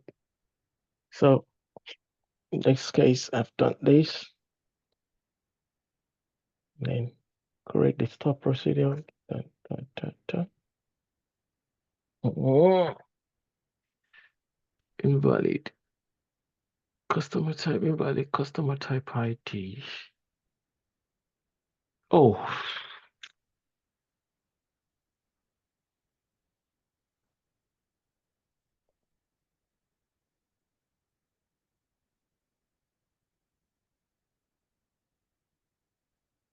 Okay. So we've created that. But now the relationship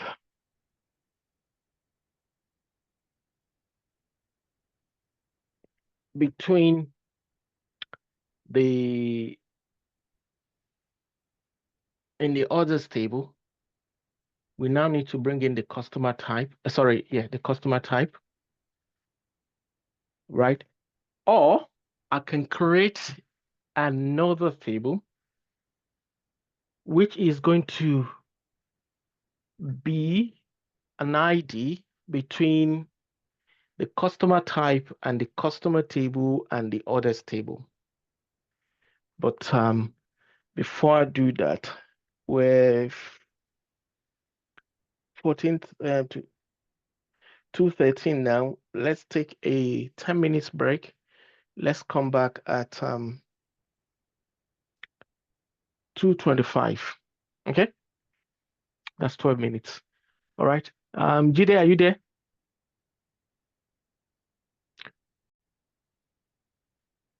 Okay, so we have created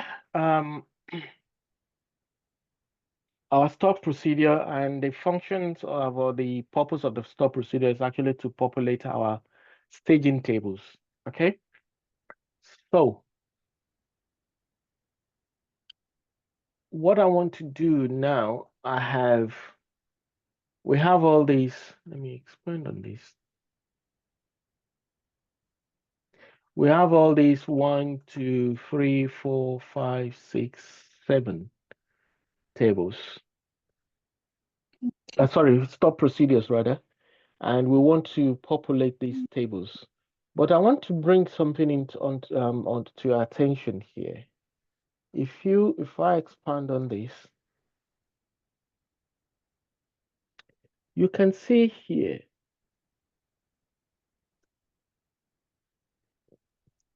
I am not applying the function distinct because I want to return everything. This is called the transaction table. Okay? In data warehousing and data modeling, you have what is called your fact table. In this case, your fact table is a table that holds, it could be a table, could be a view, that holds the measurable properties of your business, or what we'll call the bread and butter of your business, which is for this business, they're into selling, right? They are manufacturing and they're selling. Well, don't let me say they're manufacturing, they are selling. So they have importers, they have distributors, and they have 3 different types of customers anyway. So, and all of this, the bottom line is for them to sell the product. So your fact table holds what is called the measurable data. In this case, it's going to be our unit price and the quantity sold. If we have the unit price and there is 0 quantity, then we've not made any sales. But in this case, we have our unit price, which is the price at which we sell the item or the product, and then we have the quantity of that product that is bought by any one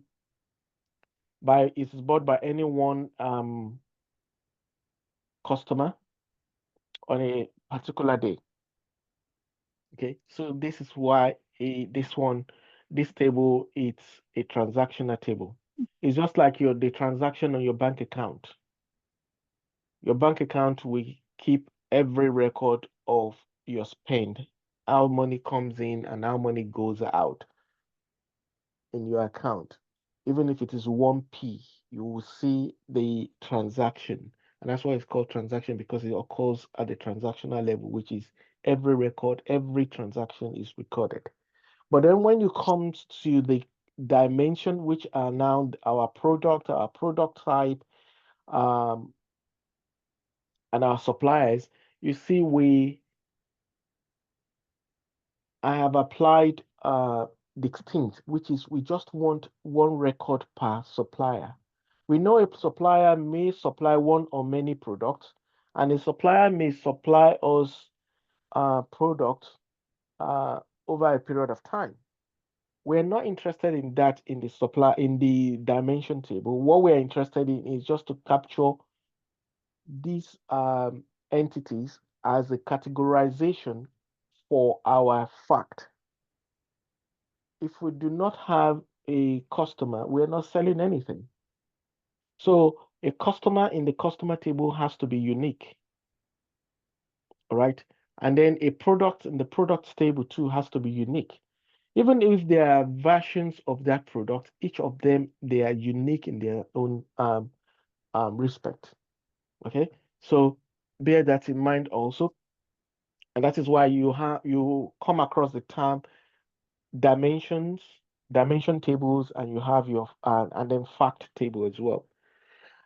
And when you are building a model, especially when you're creating a model to for reporting, you have your dimensions, you have your fact. You can, in a model, have more than one fact table. But ideally, it is good if you just limit it to one fact table per model. So in this case, we have two fact tables, which is now our others table is our fact table, and also our stock control is also a fact table because it's holding the measurable data. These two tables are holding measurable data. All right. So now we've created this. I can either move this on from staging into what is called a live table, or I can, from my staging, go directly and create views that I'm going to use for reports. Okay, and there you're going to be seeing how I'm going to be doing a bit of another manipulation. Okay, so but before I do that, I will show you how to, which is the way we will run these things normally. And yeah, another thing is, when you are loading data into your model in this way, which we have created, you will load your dimension tables first. You will load your dimension table first. Because if you remember, there's, okay, like even here, you can see I am referencing a staging table right here. If I want to run, you say the database is empty, the table is empty, and I want to run this, it's going to fail, or like you can see even here, that it's blank. Because why? There's no data in this dimension table or yet. So you load your dimension tables first. After your dimension tables are loaded, then that is the time you now load your fact table, because your fact table will reference your dimension tables. Okay, so the process is your dimensions first and then your facts next after your dimensions. Okay, there's another table which I'm not creating, which I will create in Power BI. It's called the date table, which we will be needing in creating our report. Okay, but when we get to Power BI, then I will give you the script and I'll show you how to apply that. All right. So what I'm going to do next is I'm going to truncate all of these tables. I want them empty. And then I'll now create one batch that will load this table for me.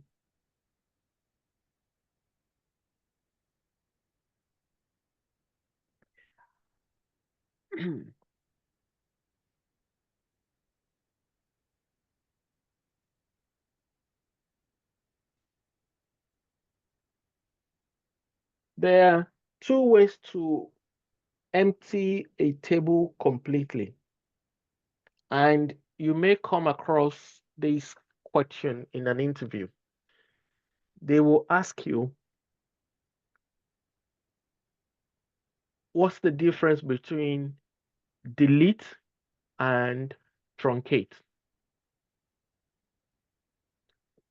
I can delete data from a table, but my delete query must include the where clause, where x is equal to z. Okay. If I do not put a where clause in my delete statement, it's going to delete everything, every record in the table. However, truncate is you are truncating the whole table. You are deleting everything. Truncate is deleting everything in that table. Okay. With the deletes will retain the log file for each of those records you have deleted. Give you an example. Say I say delete star from, okay, I've just deleted that. Let me see one of these. Delete star from customer where customer ID equals 1. No, equals, let's say there are 10 customers in this 10. So we have customer 1 to 10, where customer ID equals 10. So meaning that I want to delete the customer with ID number 10. And you know, we have auto-generated. So now I deleted that. I'm now going to reinsert, excuse me, that another customer into the table, the same table where I've deleted. So instead of having 10, I have 9. So customer ID 10 has been dropped, You expect that when you log in, when I do another insert, is going to put that new customer which I inserted as ID 10. No, that ID has been taken and it will jump to ID 11 rather than 10. You will think in your mind that, okay, logically it should be 11, but then, you know, I've deleted one, so we're left with 9. But now I'm inserting, I'm left with 9, I'm inserting a new one, which should take up that ID 10 because it's auto-generated. But no, it will not be it will be 11 because that ID has now it was taken, though we've deleted the record, but it is still written in the log file in the back end of the database. Okay, so bear that in mind. There's another question which they ask in interview. And also the truncate deletes everything, and not just delete the record, it also deletes the record from the log file. Not just delete the record from the table, it deletes it from the log file as well. So please bear that in mind as well, the difference between the two. Okay, let me see, do I have anything in here? It's blank, okay, good. I don't think I have anything in here either. It's blank.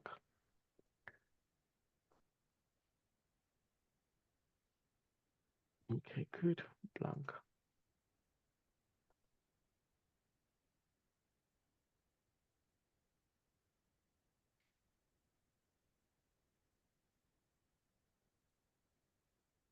Good.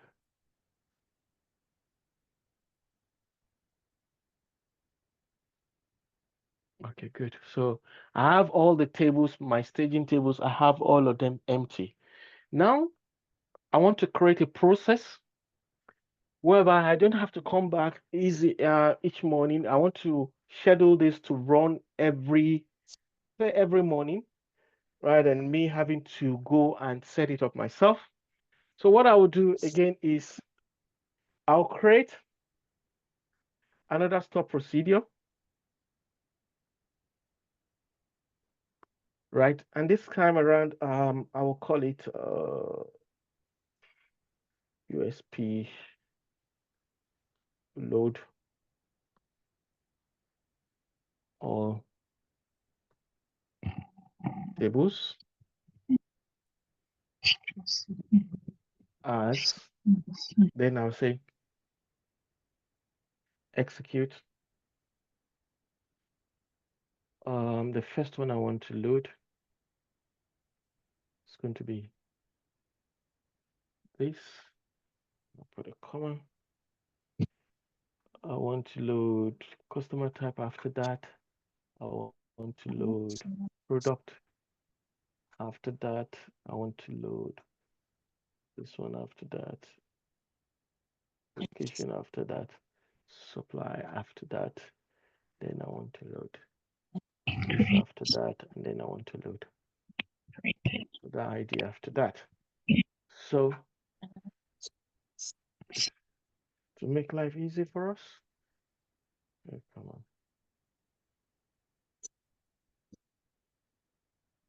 Okay.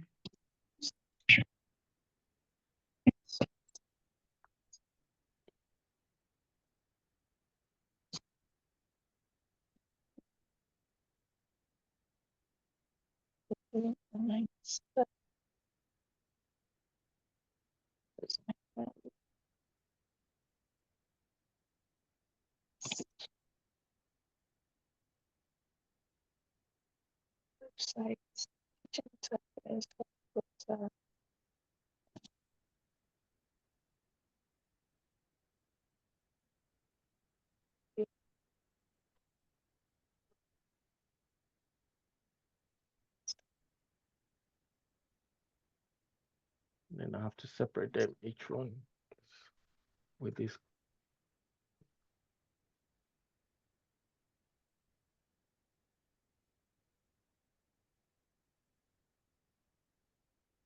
Okay. All right.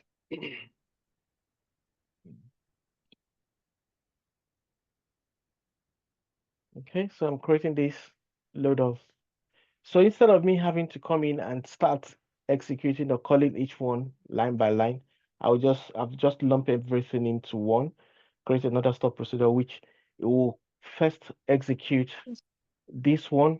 Once this is done, you go to the next one, it goes to the next one, it goes to the next one, it goes to the next one, it goes to the next one, to the last one. Okay, and that is me done. So if I come in here, refresh, I will see that load all tables. Now, if I want to populate all of these tables now at once, I can just come in here and do execute, and it will populate, it will run one after the other. Okay, and also, say for example, I don't want to do that manually. I want to automate this or schedule it to run at a specific time in the morning or in the evening or whatever. Then I will use what is called this one, which is my SQL server agent, which is just an automation agent within SQL server. So it's an automation agent, and I can now come in and create a job. So come into that one, that's this one. I don't know if you started your SQL server agent when you install your SQL. So if you don't worry, you can just create it this way and then execute yourself. I just want to show you. So I come in, manage schedule. No, I want to create a new job. Comes in here, it says new job, and I want to say load. I'll give it a name, load inventory data. Okay. It's saying, okay, I'm the owner, and what is it that I want to do? I'll just say execute. No, that's my description. I can give it, I can leave it, I can, if I want, I can leave it. Okay, so come in here. There's nothing to do in general. So what is the step? In the steps, I'll come in and say new. Okay. What is the step? Load all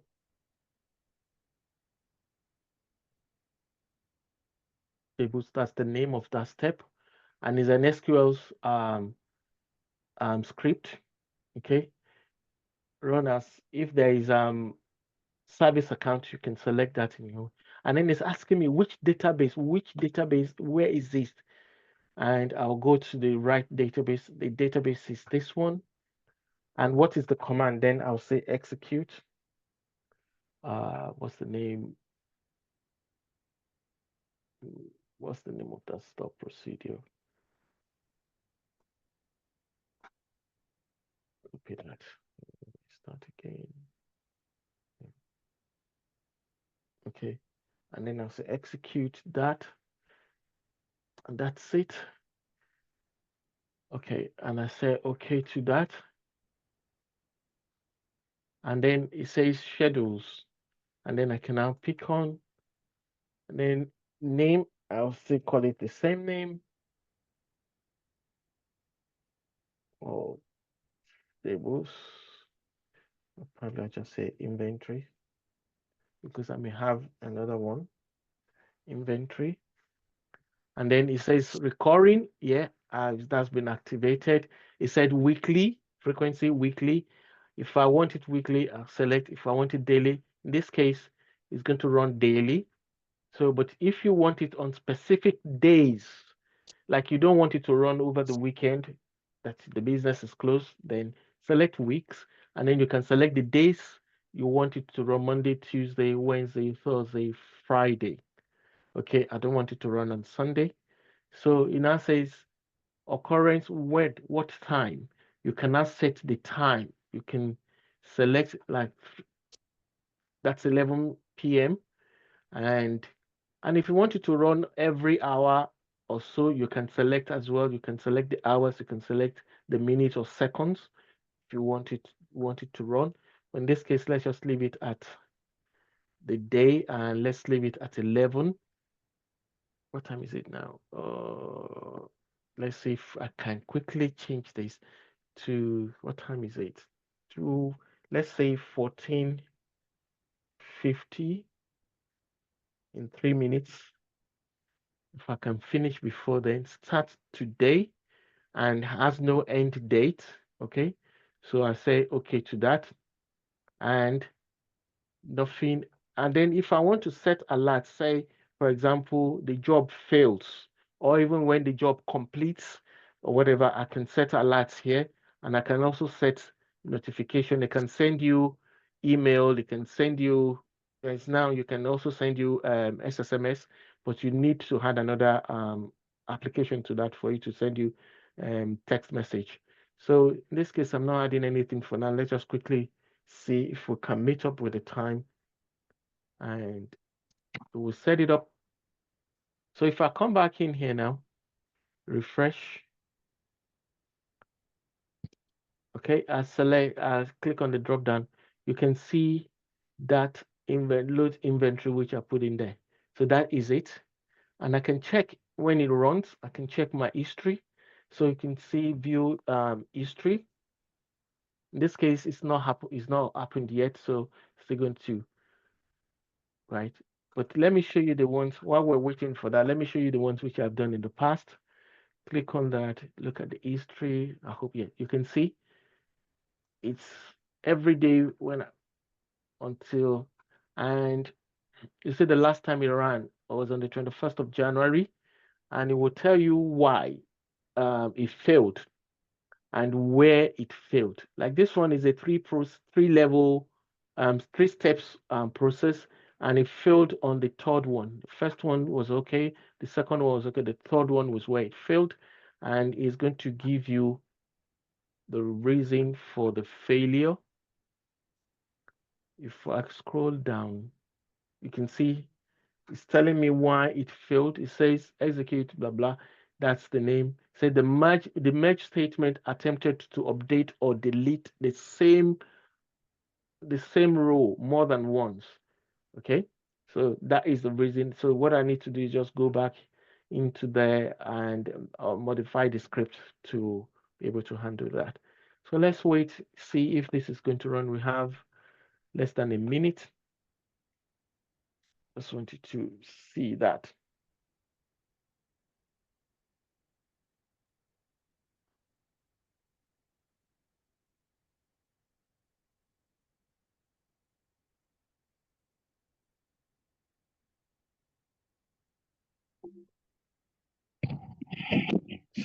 And let's look at history. It's not started yet. Okay, it should have started by now. Let's see. Waiting for it a sec because I've not used this in a while, so I'm not sure. It should be not started yet. It started. Okay, let me close this.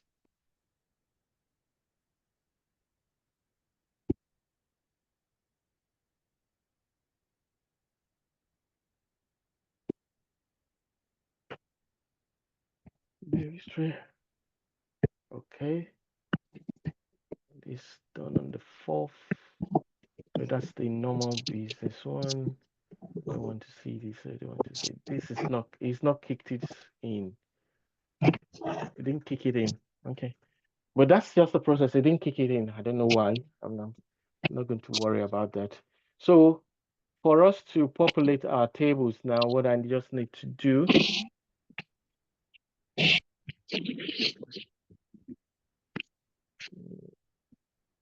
Can you mute yourself, please? Somebody's. Yeah. So let's just run it manually.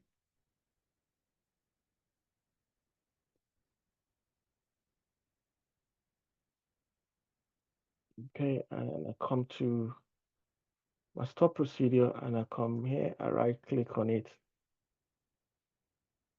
execute.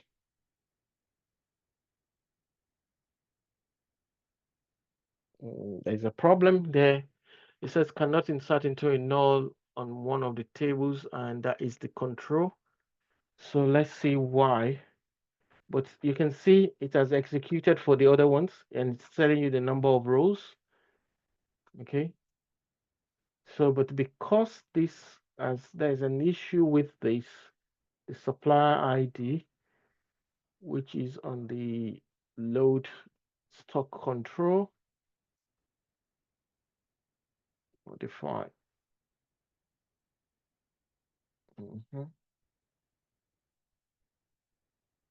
You have the date here, supplier ID. Do we have any supplier ID that is blank?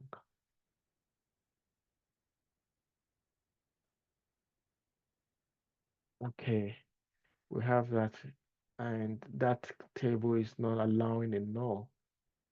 Okay, go back to this table, and that's stock control.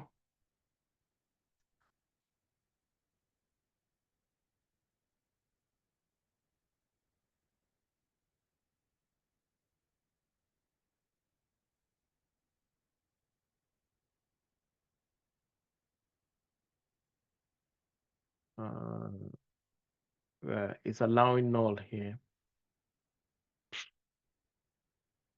but this is not allowing null. So what's the message? Cannot insert null value into the supply ID table.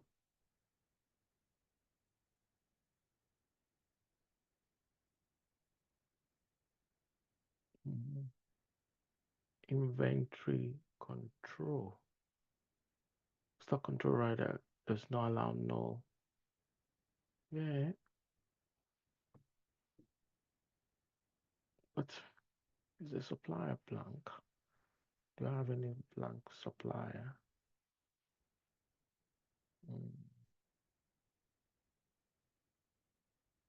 This is the only blank I can see. Let's look at the supplier table.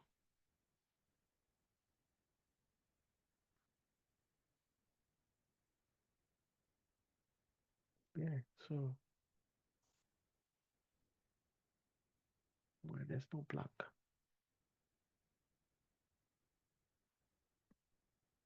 There's no blank.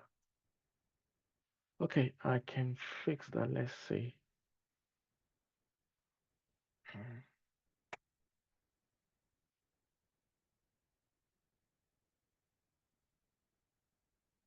So, but I don't want to exclude that. I don't want to exclude that. No, that has to be fixed because we're taking inventory. We have inventory for inventory record, but we cannot tie that inventory record to any product. Okay, so that means it's not right. So let's say where product item is not blank or no. Is that not?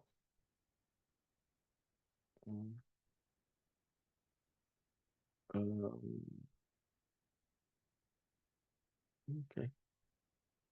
Let's do that. And that is not equal to blank. Then it should exclude that.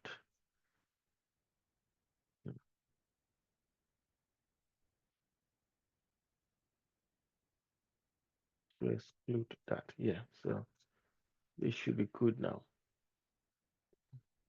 Yeah. Okay. Now, if I execute it again, I should be fine. Though there are some things which I'm supposed to put in place, which I didn't put in place because I didn't want to. I want to take you in stages, really. So, let's see if our orders is populated correctly.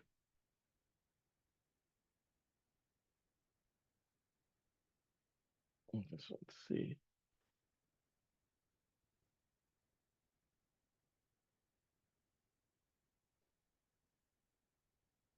Okay, that's populated correctly.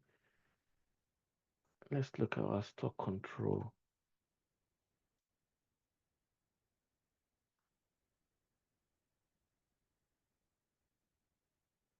Okay, yeah, this is that what is missing. Yeah, I'll leave that in there because we need to correct that. Okay, but next time it's going to run well. And our location. Okay, you can see everything has been populated. And it's just one click of the button.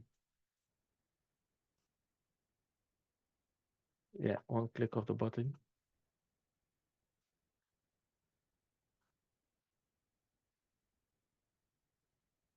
That's one click of the button and we got everything. Okay. All right. So that has been taken care of. We're good now. So the next thing I want to do is if I just to make sure we're okay, though I've done this, you see this one should come out well. Yeah, it's good now. Okay.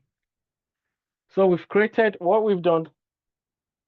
We have created, we have a file, Excel file or CSV file. We created our landing tables, and then we created our staging tables. And then from the staging table, after the staging table, we created stored procedures to load data from the landing table to the staging table. And then we created an automation or scheduling stored procedure, which is called load all tables, to execute this stored procedure all at once. Okay. So now we have our data in our staging table and we have our model. And then the next thing is we're now going to be creating another object, some other objects within the database. In this time, we call the views, and views are temporary tables, or sorry, not temporary tables. They are virtual tables, right? We create the metadata, which is the definition of the logic to fetch the data which we want from our tables, and then holds that. And when we call this view, right, it goes into the table and fetches this data based on the logic which you have actually applied. Right. So we're going to be creating views, and these views are the ones that we're going to be using in our Power BI reports. So the first view we're going to be creating, I'm always going to start from here as well. So I'm going to, which is almost the same thing, but The difference is that when you are going taking data from your source, in this case, our staging table, to Power BI or any other reporting tool, Power BI allows you to connect directly to the tables, and you can bring in the data directly from the table into Power BI. You may not need to apply, create a view or stop procedure or function. But the thing there is that when you connect your Power BI to your database and connecting to the tables to bring in data into Power BI, right? The table the Power BI will access every record in that table or in those tables.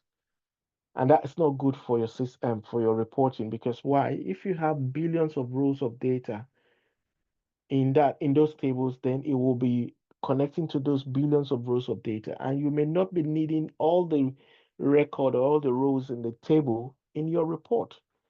So for you to apply a filter, then you either use you create a view or a stop procedure or a function that will apply your filter. And sometimes you may need to apply additional logic. So over the data, like in this case, we're going to be seeing the additional logic we're going to be bringing in. Okay. So let's start with the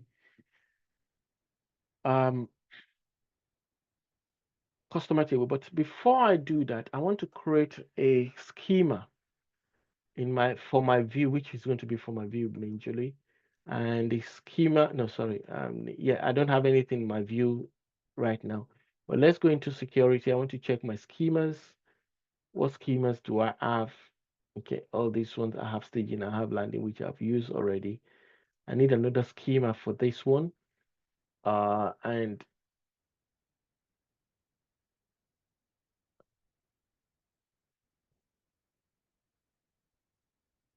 I don't need these ones anymore.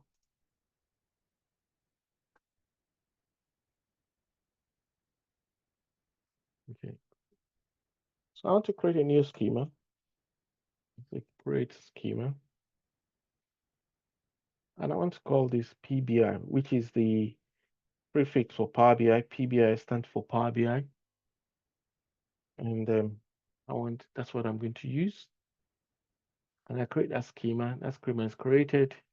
Refresh this. And go to schemas. And you can see you have PBI. I have PBI there now. Okay. Give me 1 minute, please.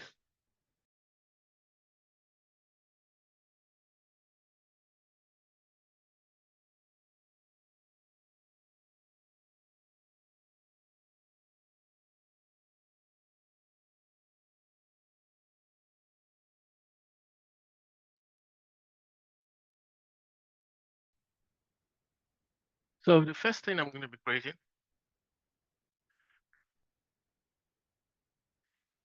is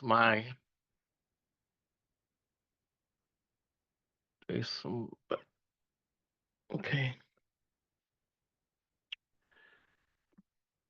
I need this. So create view.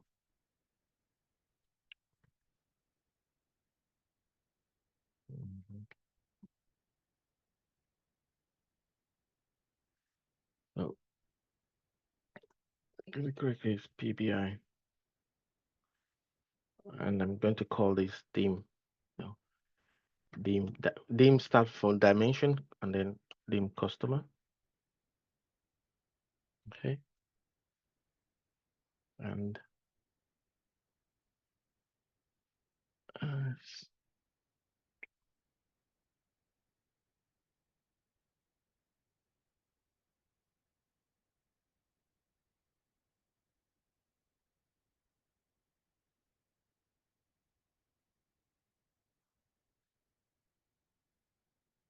okay.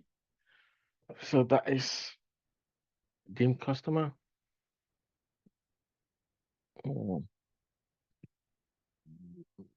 Okay. So I create my dim customer. That's created. Customer type.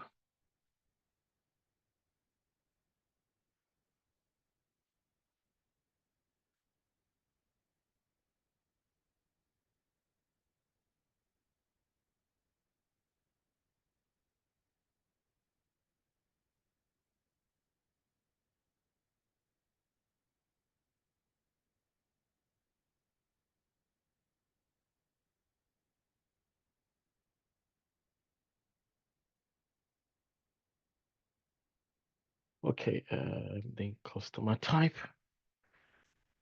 I said we were going to create,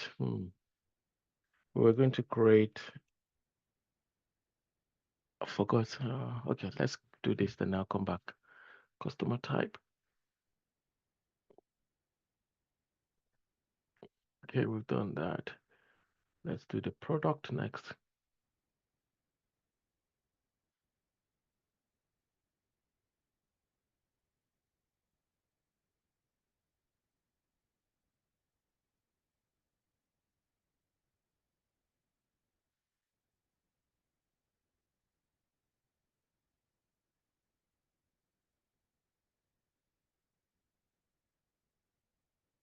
Now, in this case, see, I need that.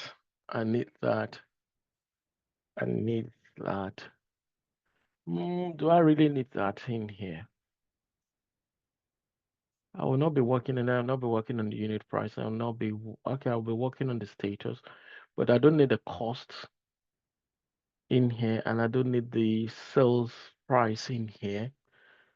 So I will take this ones off, and even this one. I don't need the load date at all. These are just the three things that I would need in my report. Yes. Okay. And this is now my product.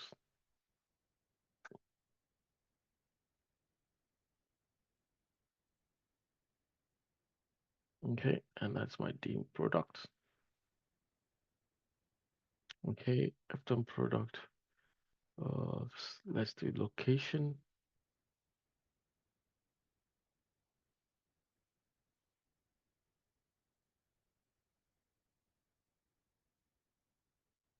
Okay.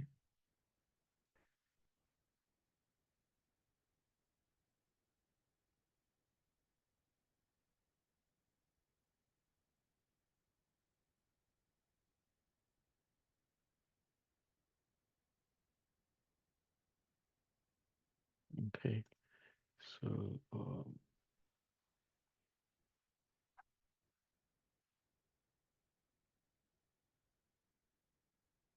okay. All right. Then the next one is suppliers.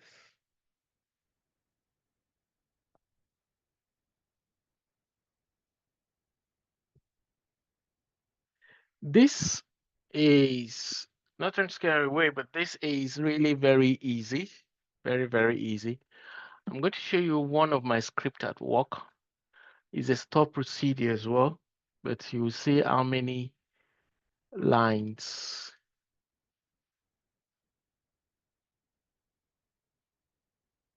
Okay, and that is my suppliers.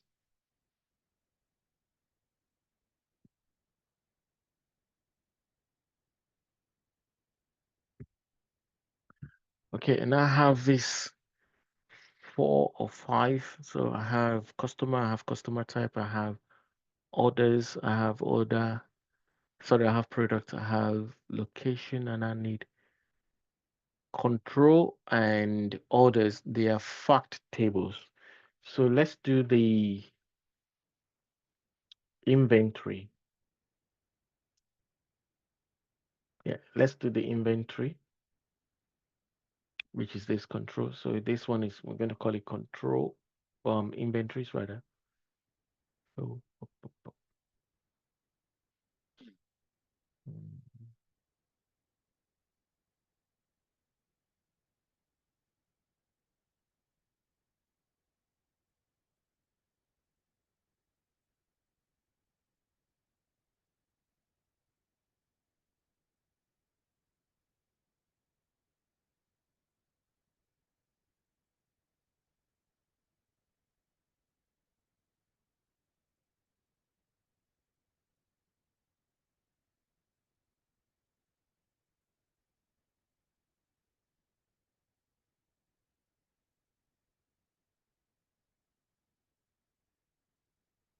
Okay, so now my inventory can take me back to my product. My inventory can take me back to my supplier, can take me back to the location. Okay, and now I want to know what its cost for this inventory. What is the cost for it? So that will now lead me to, I'm joining it back again, and this is now my SC, so control, and I now want to add, first of all, I'm going to do a left join to products. That was going to be P on P dot. Why is it still product ID? Why is it product ID? Should be inventory. Sorry, product code. Yeah, should be product code.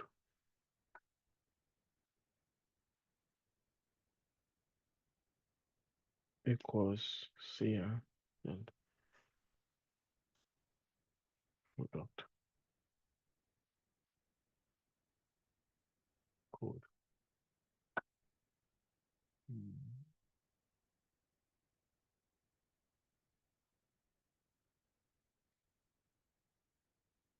Okay.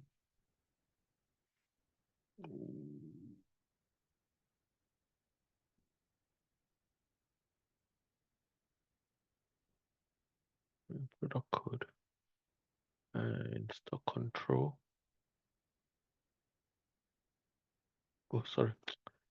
This one's stock control. Yeah, product code. So it should match. Okay. I see why. I see.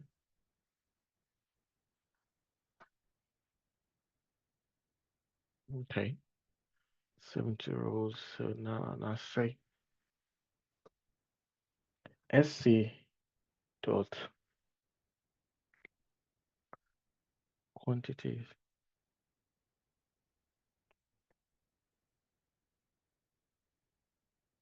stock multiplied by P dot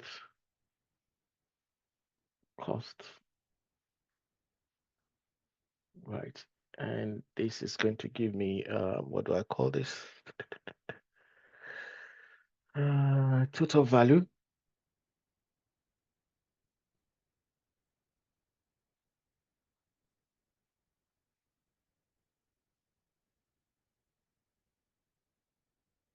Okay.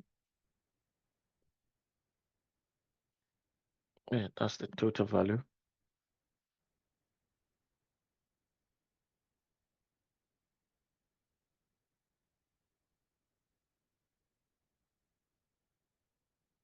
Doesn't matter. Okay.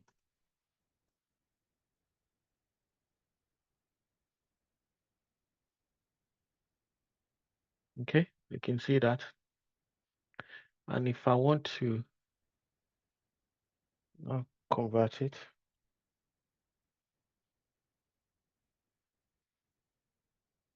is I'll call it it's saying target type, so I say decimal 18 to comma, and then I close that, and I should be fine. And you can see that now.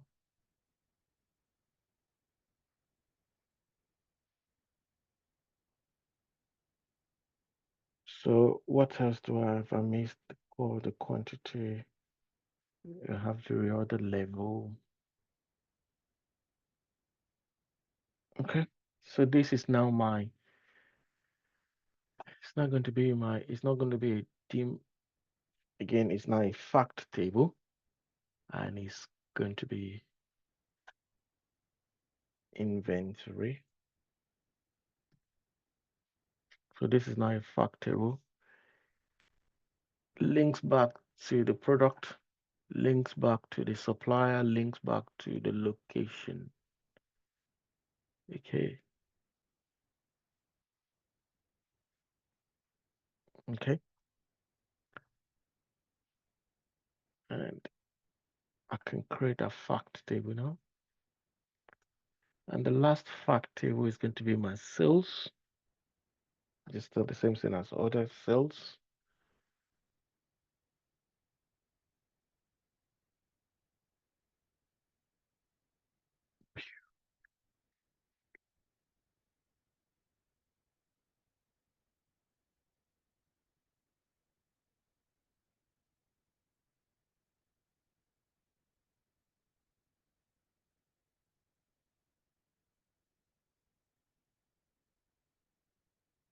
Mhm.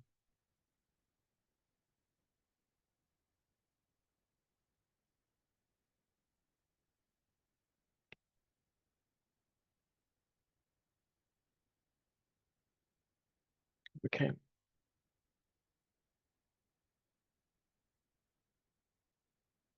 So I have that. I don't need my order ID. I don't need it in this. I'm sorry, order number. I don't need it. Stock code. I need that. That's my unit price. And that's, so now I want to know my sales amount. One thing again is I can either do this in here or I can go and do it in the report itself. But just for your understanding, I will do it here again, and then I'll say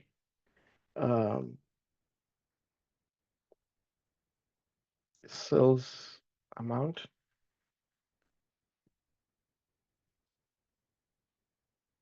equals this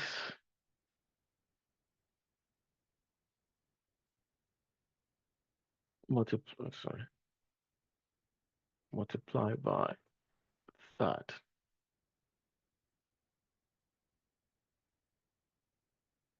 Will give me that. What's it said? And you can see straight away. And you see, I don't have to do the conversion here because why? This is already in decimal. Multiply by this will always give us back in decimal. Okay. So I have that. Now, there's something missing, which is my customer type.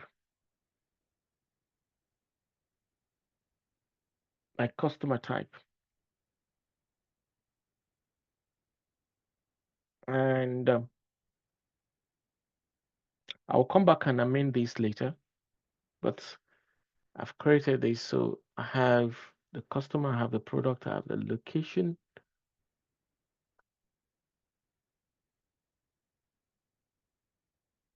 Let me do this. Why am I inventory? Do I have my supplier? Okay, I have my supplier there. Okay, if I want to know my supplier as well in here, I can bring in the supplier as well.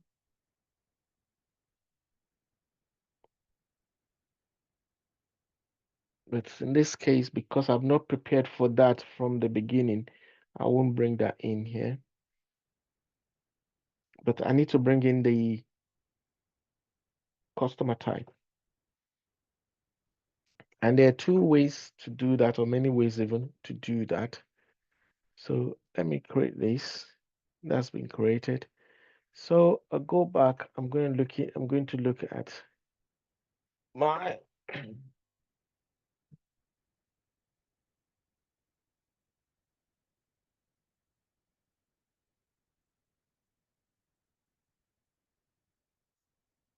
so what I need to do here is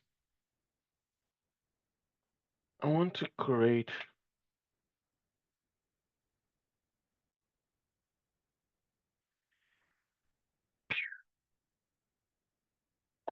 go to my customer. I need my customer ID. I'm reading this out, so I need my customer ID from my customer table, which is C. And my customer is C here. So I need my customer ID. And also, I need my, sorry.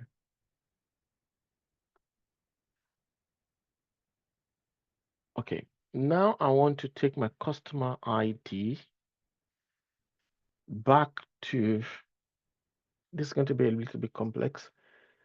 Let's do it as a left forward for now, to my orders table. No. I already have my customer ID there. So let me join this back to this one.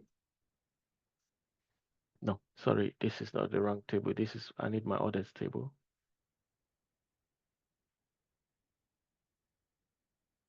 Sorry, I need this table. SD on SD dot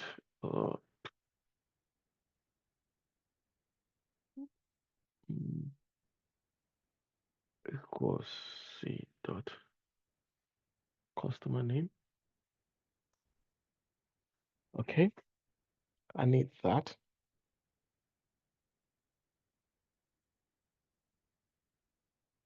Then I need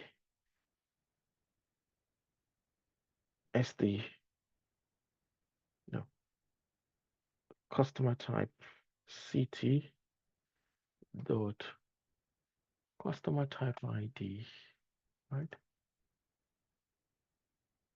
Customer type ID. Okay.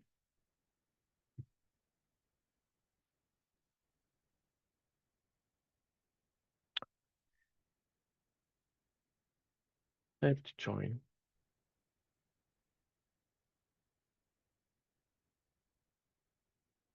Customer type ID on, no, CT on CT dot customer type equals SD dot customer type.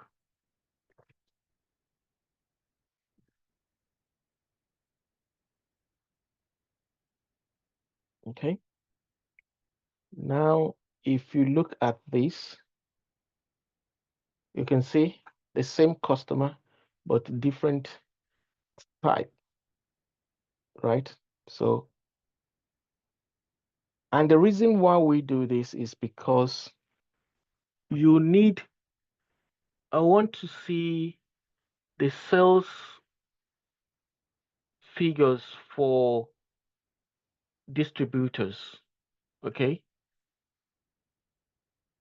And a customer that has a dual type, I will not want it to include the other type. So I'm looking for this, but I don't need the wholesaler.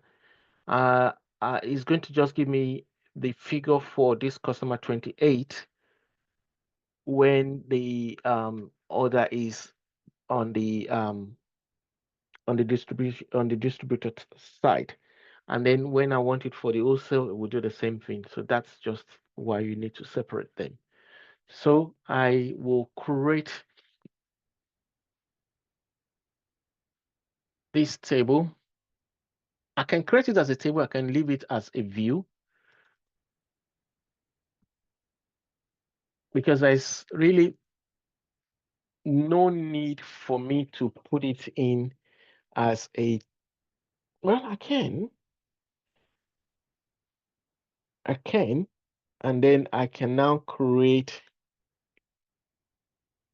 a concatenation of these.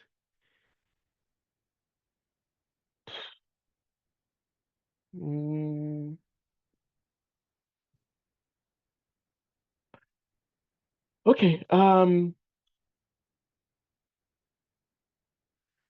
really confused here. And it's just the approach to take.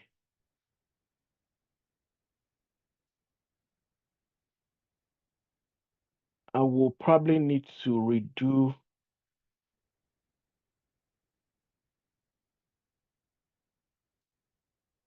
this one links back to this one links back to that, and brings that in.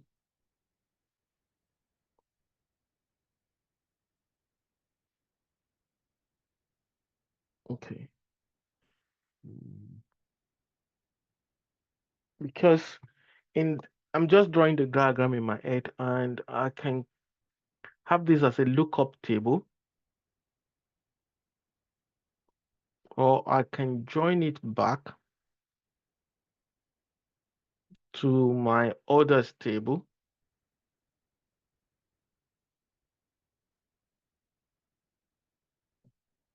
And bring it in. Okay. In that case, I will have in my orders table, I can have repetition, which I will want to avoid. Okay. If I start, create this as a view.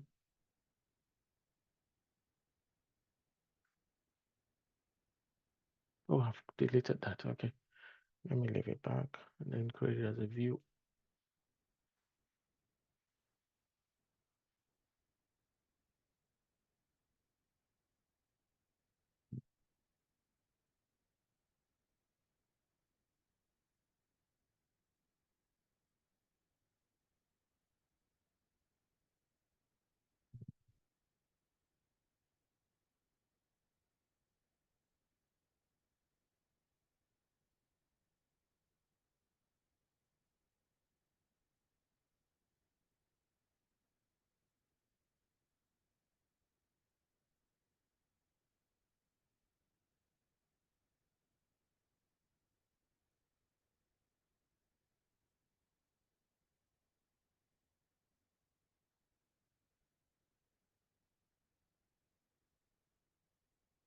Okay.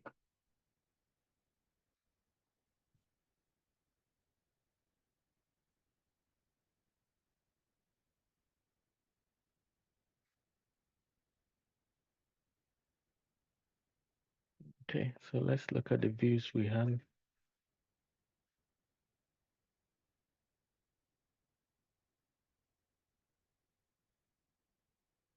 Customer, customizer, customer, lookup.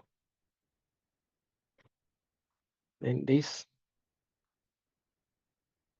and this, and this inventory. Then we have a sales.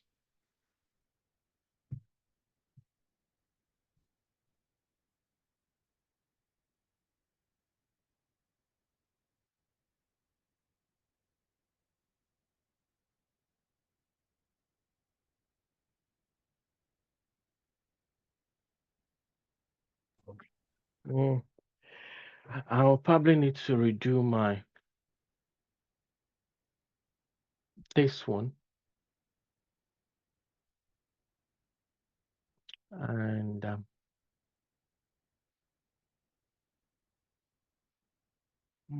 just thinking.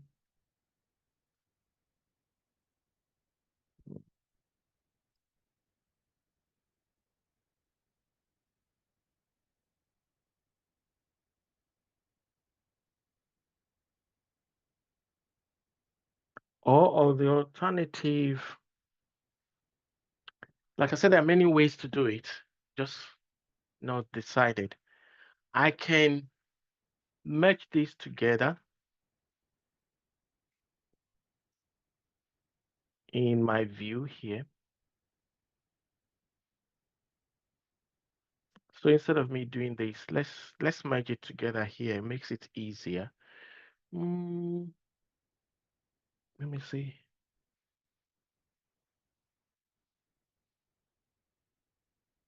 Yeah.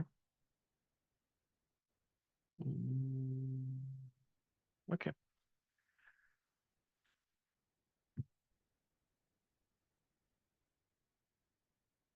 A customer can be of one or many types. Okay. So the many side of this is going to be the customer, and between these two, the many side will be this.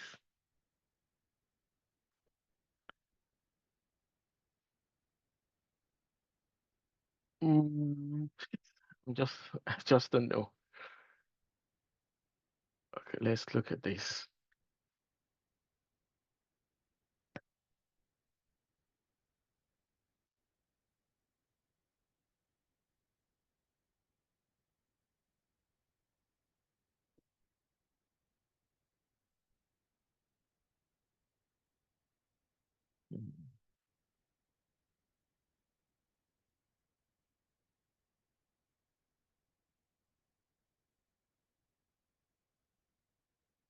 Let me look at that particular one, 28, for example. We'll have to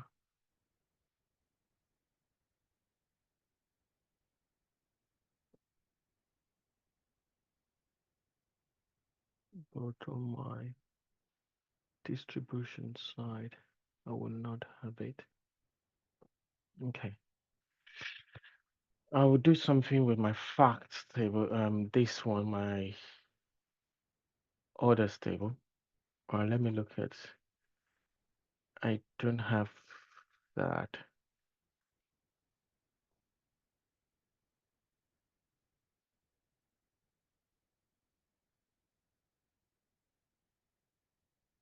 Okay.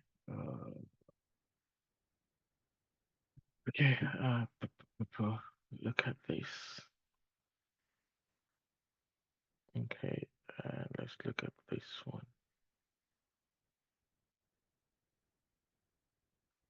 I'll have this and this joined together. Filter on this one. Okay, let's bring.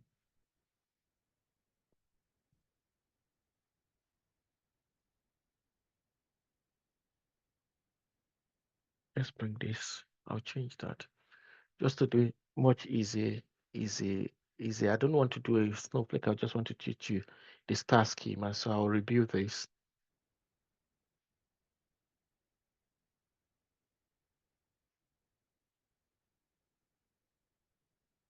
And I'll bring in the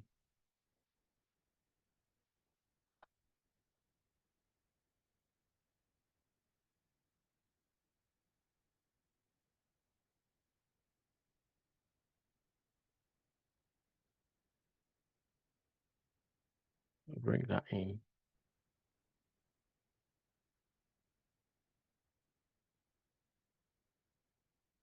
Okay, so I have that in there now. And I go back to my stored procedure.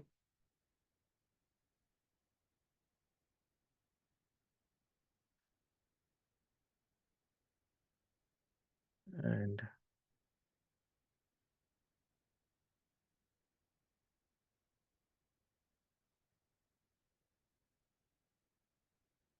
okay. And here I want to bring that in.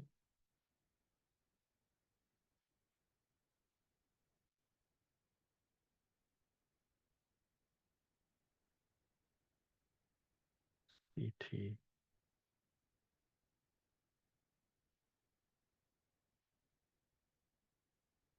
ID. So now going back to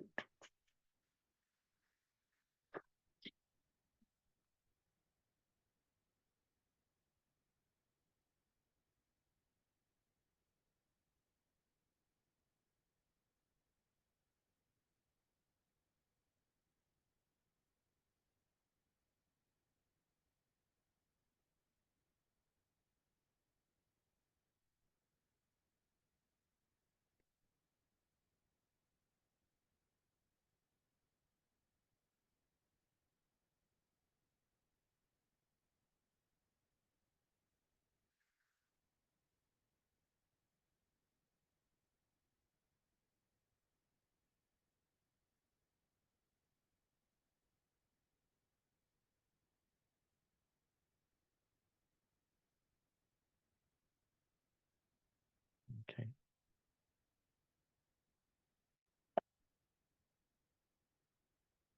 Okay. So that settles that. 28 as this, 28 as that. Okay, I'll do it this way.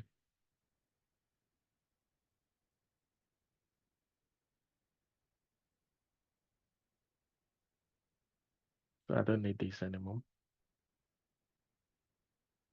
Well, I've created a view. Have I created the view for customer type?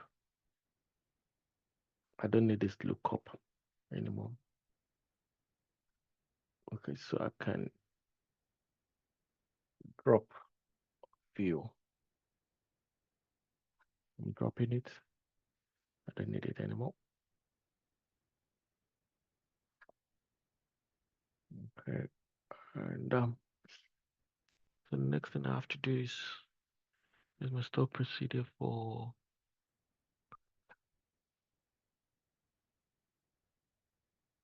that's my table. It's blank. Good. My stored procedure for that is execute because I'm only running for this one. Okay, so that's good. And now I can see that that's good. It's done. And then I can come back into my cells.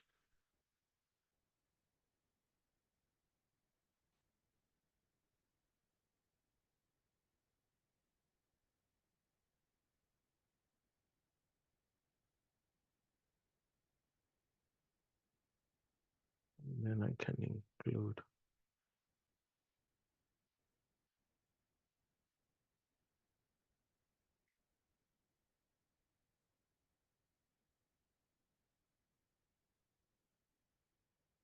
okay, so I have that. What else do I need in my cells?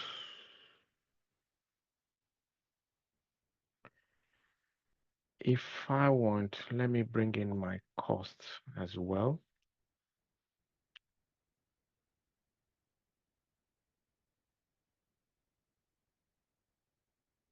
So here I can bring in my cost.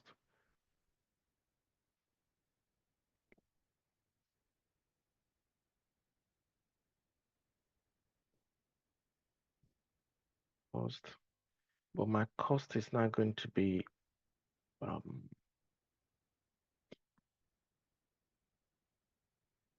I'm joining back, so and this is all the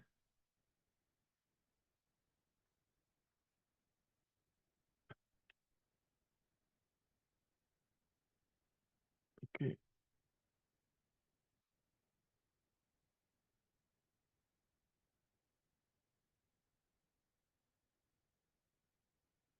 Okay, I have my quantity ordered, but now I'm not going to be using this.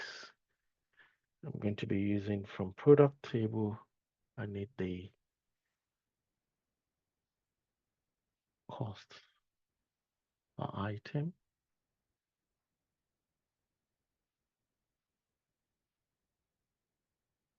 And this all.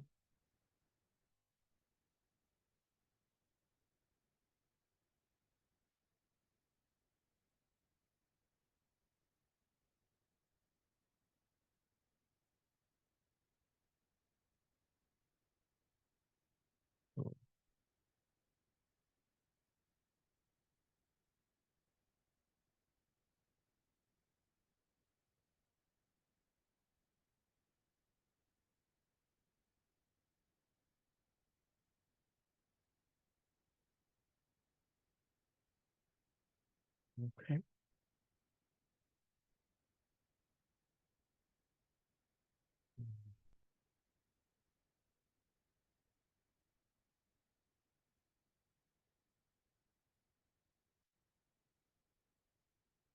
Okay, here's my cost.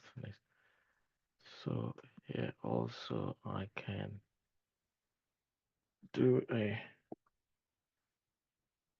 convert data type I want to convert it to decimal 18 2, comma. We're cover that. Should be good now.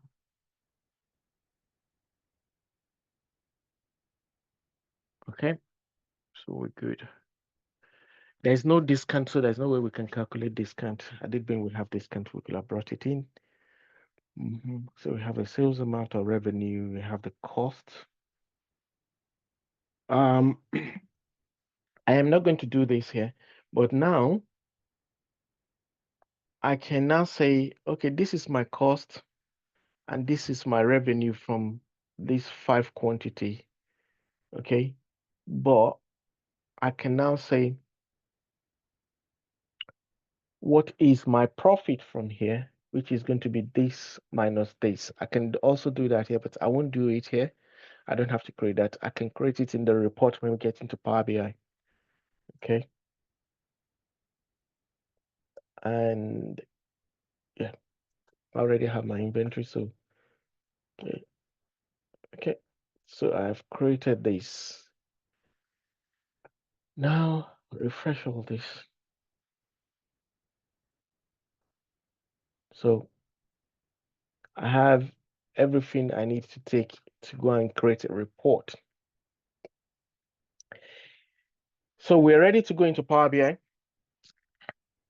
Before I do, I want to pause here, and if you have any questions for me before I proceed. Any questions for me?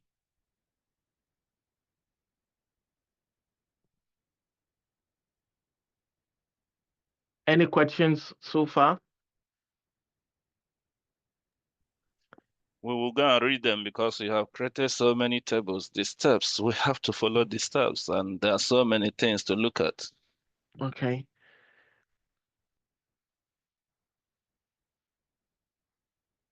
So I should continue, right?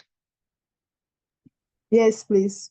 Okay, so what I'm going to be introducing you to now is the Power BI, which you will have to download and install.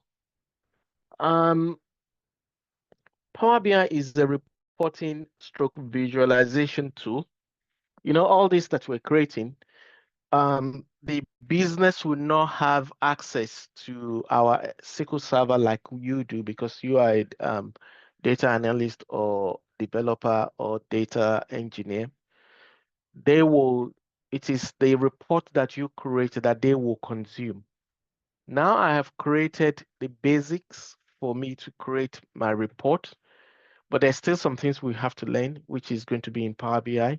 So, and like I said, Power BI is a visualization tool. It is also a Microsoft product. It is free to an extent. Power BI free version. You can create the report, and also you can have Power BI service, which is the online distribution application for Power BI. There are two steps to Power BI. You have the Power BI desktop, which is the tool, the platform where you create your Power BI artifacts, as we call it, and then you publish. Once you have created that in Power BI desktop, then you publish to Power BI service.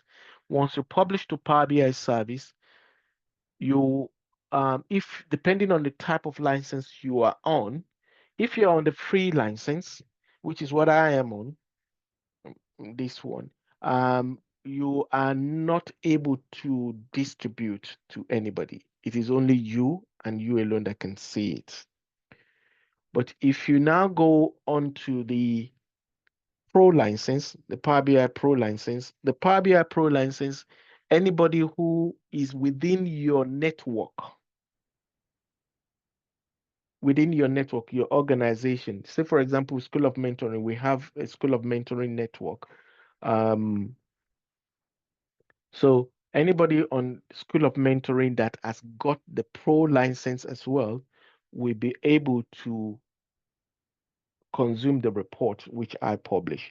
So far, I give them the permission, which is security. We call it row level security, which is I can apply that row level security to filter, say, I want managers alone to see this report. I don't want student, or let me put it even student lecturer. Lecturer, this is the report you can see. You can see everything, but student that can only see their own data. Okay, so depends on the row level security. And then you have the premium as well. The premium license for Power BI comes with what is called the Power BI reporting service, which is also another additional application and has its own server. And that is the minimum cost for that is, I think its minimum is about 5,000 pounds per, well, they call it SKU, which I don't want to go into. But then as a Power BI Pro license user, you will pay $10 per month per user. And this is billed annually. So $10 per user. So say you have 10 people within your organization, you'll be paying £1,000 per month per use for all the 10 users, which is sorry, £100 per month for all the 10 users. Okay. And Power BI is also now moving, they've expanded Power BI and it's now called Microsoft Fabric. Microsoft Fabric, it's a software as a service which Microsoft just introduced sometimes last year, but then it's begin to become generally available this year. And Fabric, it's a like I said, a software as a service which includes what you can use for Power BI. Sorry, you can use it for Power BI report, which is still the same. And then you can have data engineering, you can have streaming, you can have data science. If I go into, let me see if I can have my Power BI service. If I can log into it and then I show you Power BI service. I don't know if I have it here. My license is almost expiring. I mean, the Microsoft Fabric they gave me as free initially. Do I even remember the password? Let me try. It's not letting me. I can't remember my login password, but I'll find that next week and then I can share that with you. And then you see Power BI service. But let me open up Power BI Desktop. Power BI Desktop, like I said, it's a, let me bring in this into 4. I'm sure you can see this. Okay, so if you go into Google,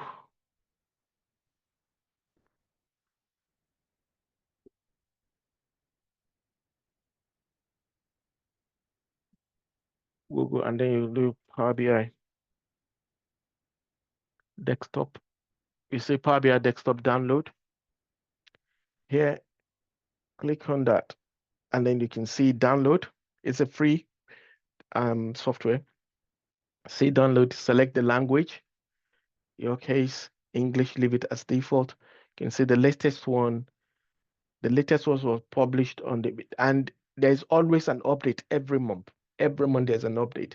And for this latest version, which was available on the 25th of September, look at the updates they have made.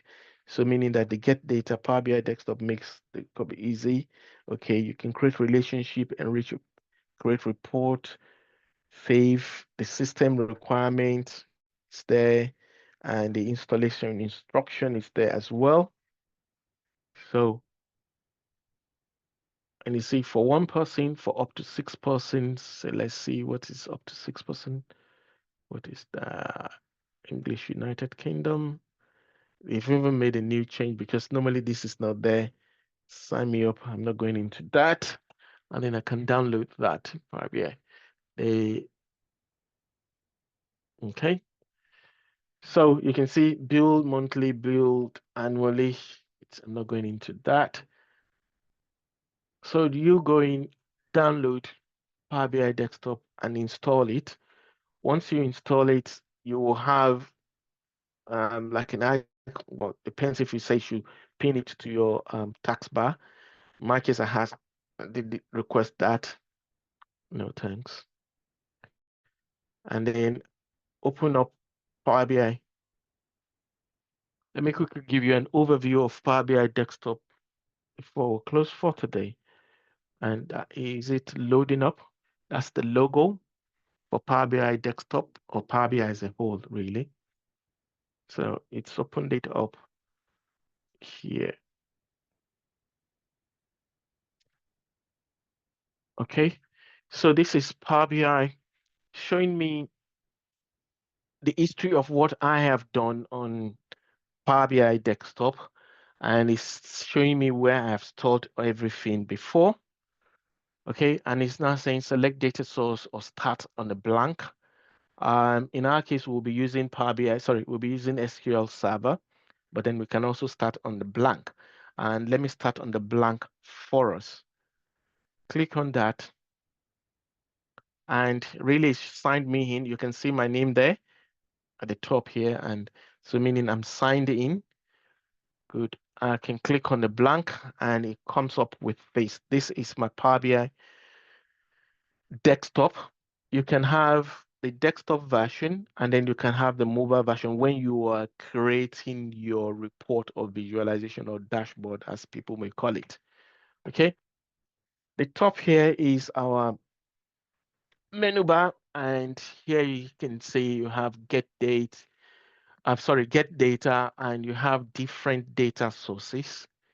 Different data sources. We have about 160 or so thereabout data sources right now, if no more. You can see the data sources you can ingest into Power BI desktop, and you can see all the different data types. Oh, sorry, data sources, not type, data sources. Okay. And they've given you a few common ones. Here you have Excel, you have one lake, which is also Microsoft, you have SQL Server, then you have a blank, and then you have database. All right. Here are the types of visuals you can insert into your visual canvas to create visualization. And Power BI also now makes use of Copilot, which is the Microsoft AI tool.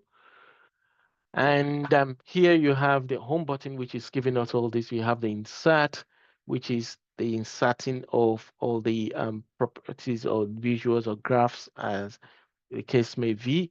And then the modeling, which is we're going to see that as we import our data into that. And you can see a view of what you have built as well. And then you can optimize that as well. And let me put in this caveat that Power BI runs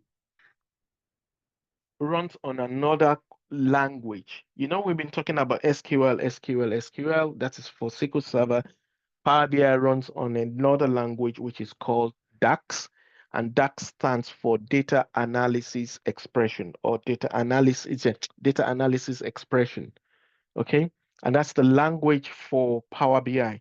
It's originally from Excel. If you're familiar with Excel, you'll be familiar with this language because Power BI actually metamorphosized from Excel and Excel, Power Pivot, and Power View.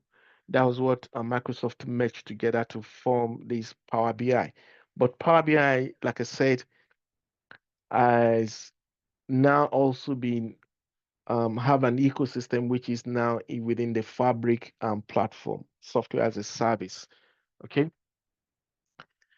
I wouldn't want to go too much into anything more than this for today, but next week we'll be working majorly on Power BI here. We will be getting data and ingesting that data, which is what we have in here. All these views will be going into Power BI Power BI desktop next week with an additional table, which is not here, which I will send you the script for us to use to create a Power BI visuals next week. And hopefully we'll be able to run everything, and I'll finish or conclude my class next week. And Jide will take you on from the upper week. But just to show you, I think we still have a few minutes. Say you want to go into that, I click on transform data. It gives me a window. I'm bringing that into you. It gives me this window. Open up, and this window is not actually Power BI. It's a plugin into Power BI, and this is called Power Query Editor, which is, if you're familiar with Power Query in Excel before, this is it. And Power Query Editor is an ingestion tool, which is more or less like an ETL tool. We use it to bring data into Power BI, and the data and Power BI really also have different approach to data ingestion. You have import load, which is going to take a copy of your data and put it into Power BI cloud environment, which is the Azure vVelocity Azure Blob. Okay. And also you can have what is called direct query, which is plugging in directly to your data source without having to import the data, to take a copy of the data into your data remains in situ, that remains in your source, and Power BI will just connect to it as at when you call a report and fetch the data and display it to you in Power BI. In that case, your data has not left your environment. But with import load, your data, a copy of your data has been taken and is loaded into the Power BI Azure storage. So in that case, your data have left your environment. And I'm repeating this because it's an issue for when is GDPR applies.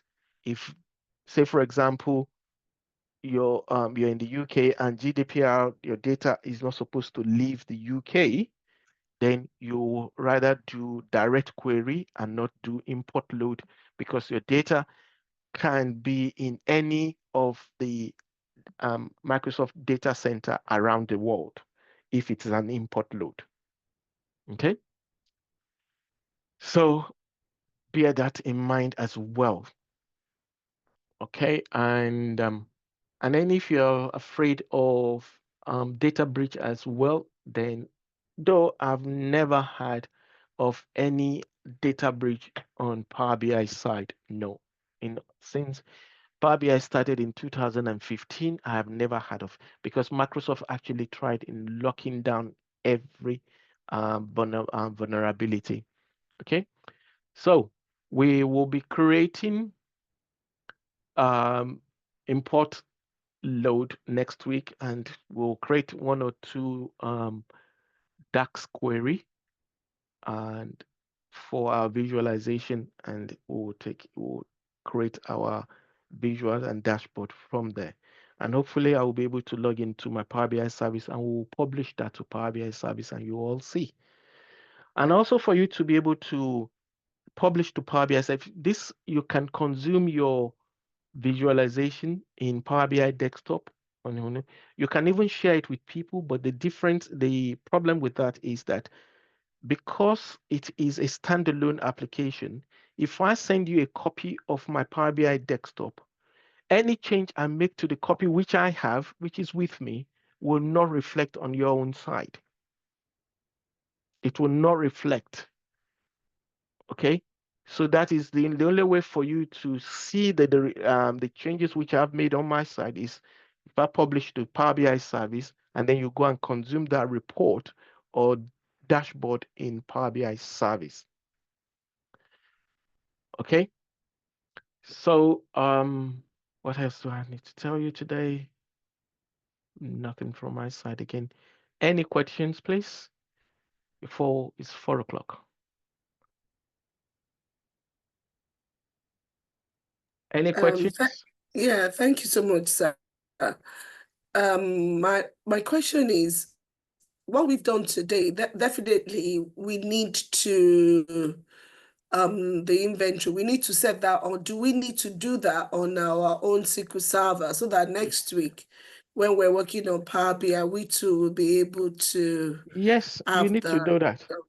You need to do Okay, that. sir. Everything I have created from the import. That's why I gave you the file for the inventory, the Excel file, for you to create a table. Every step I've taken, go back and watch the video and create your own.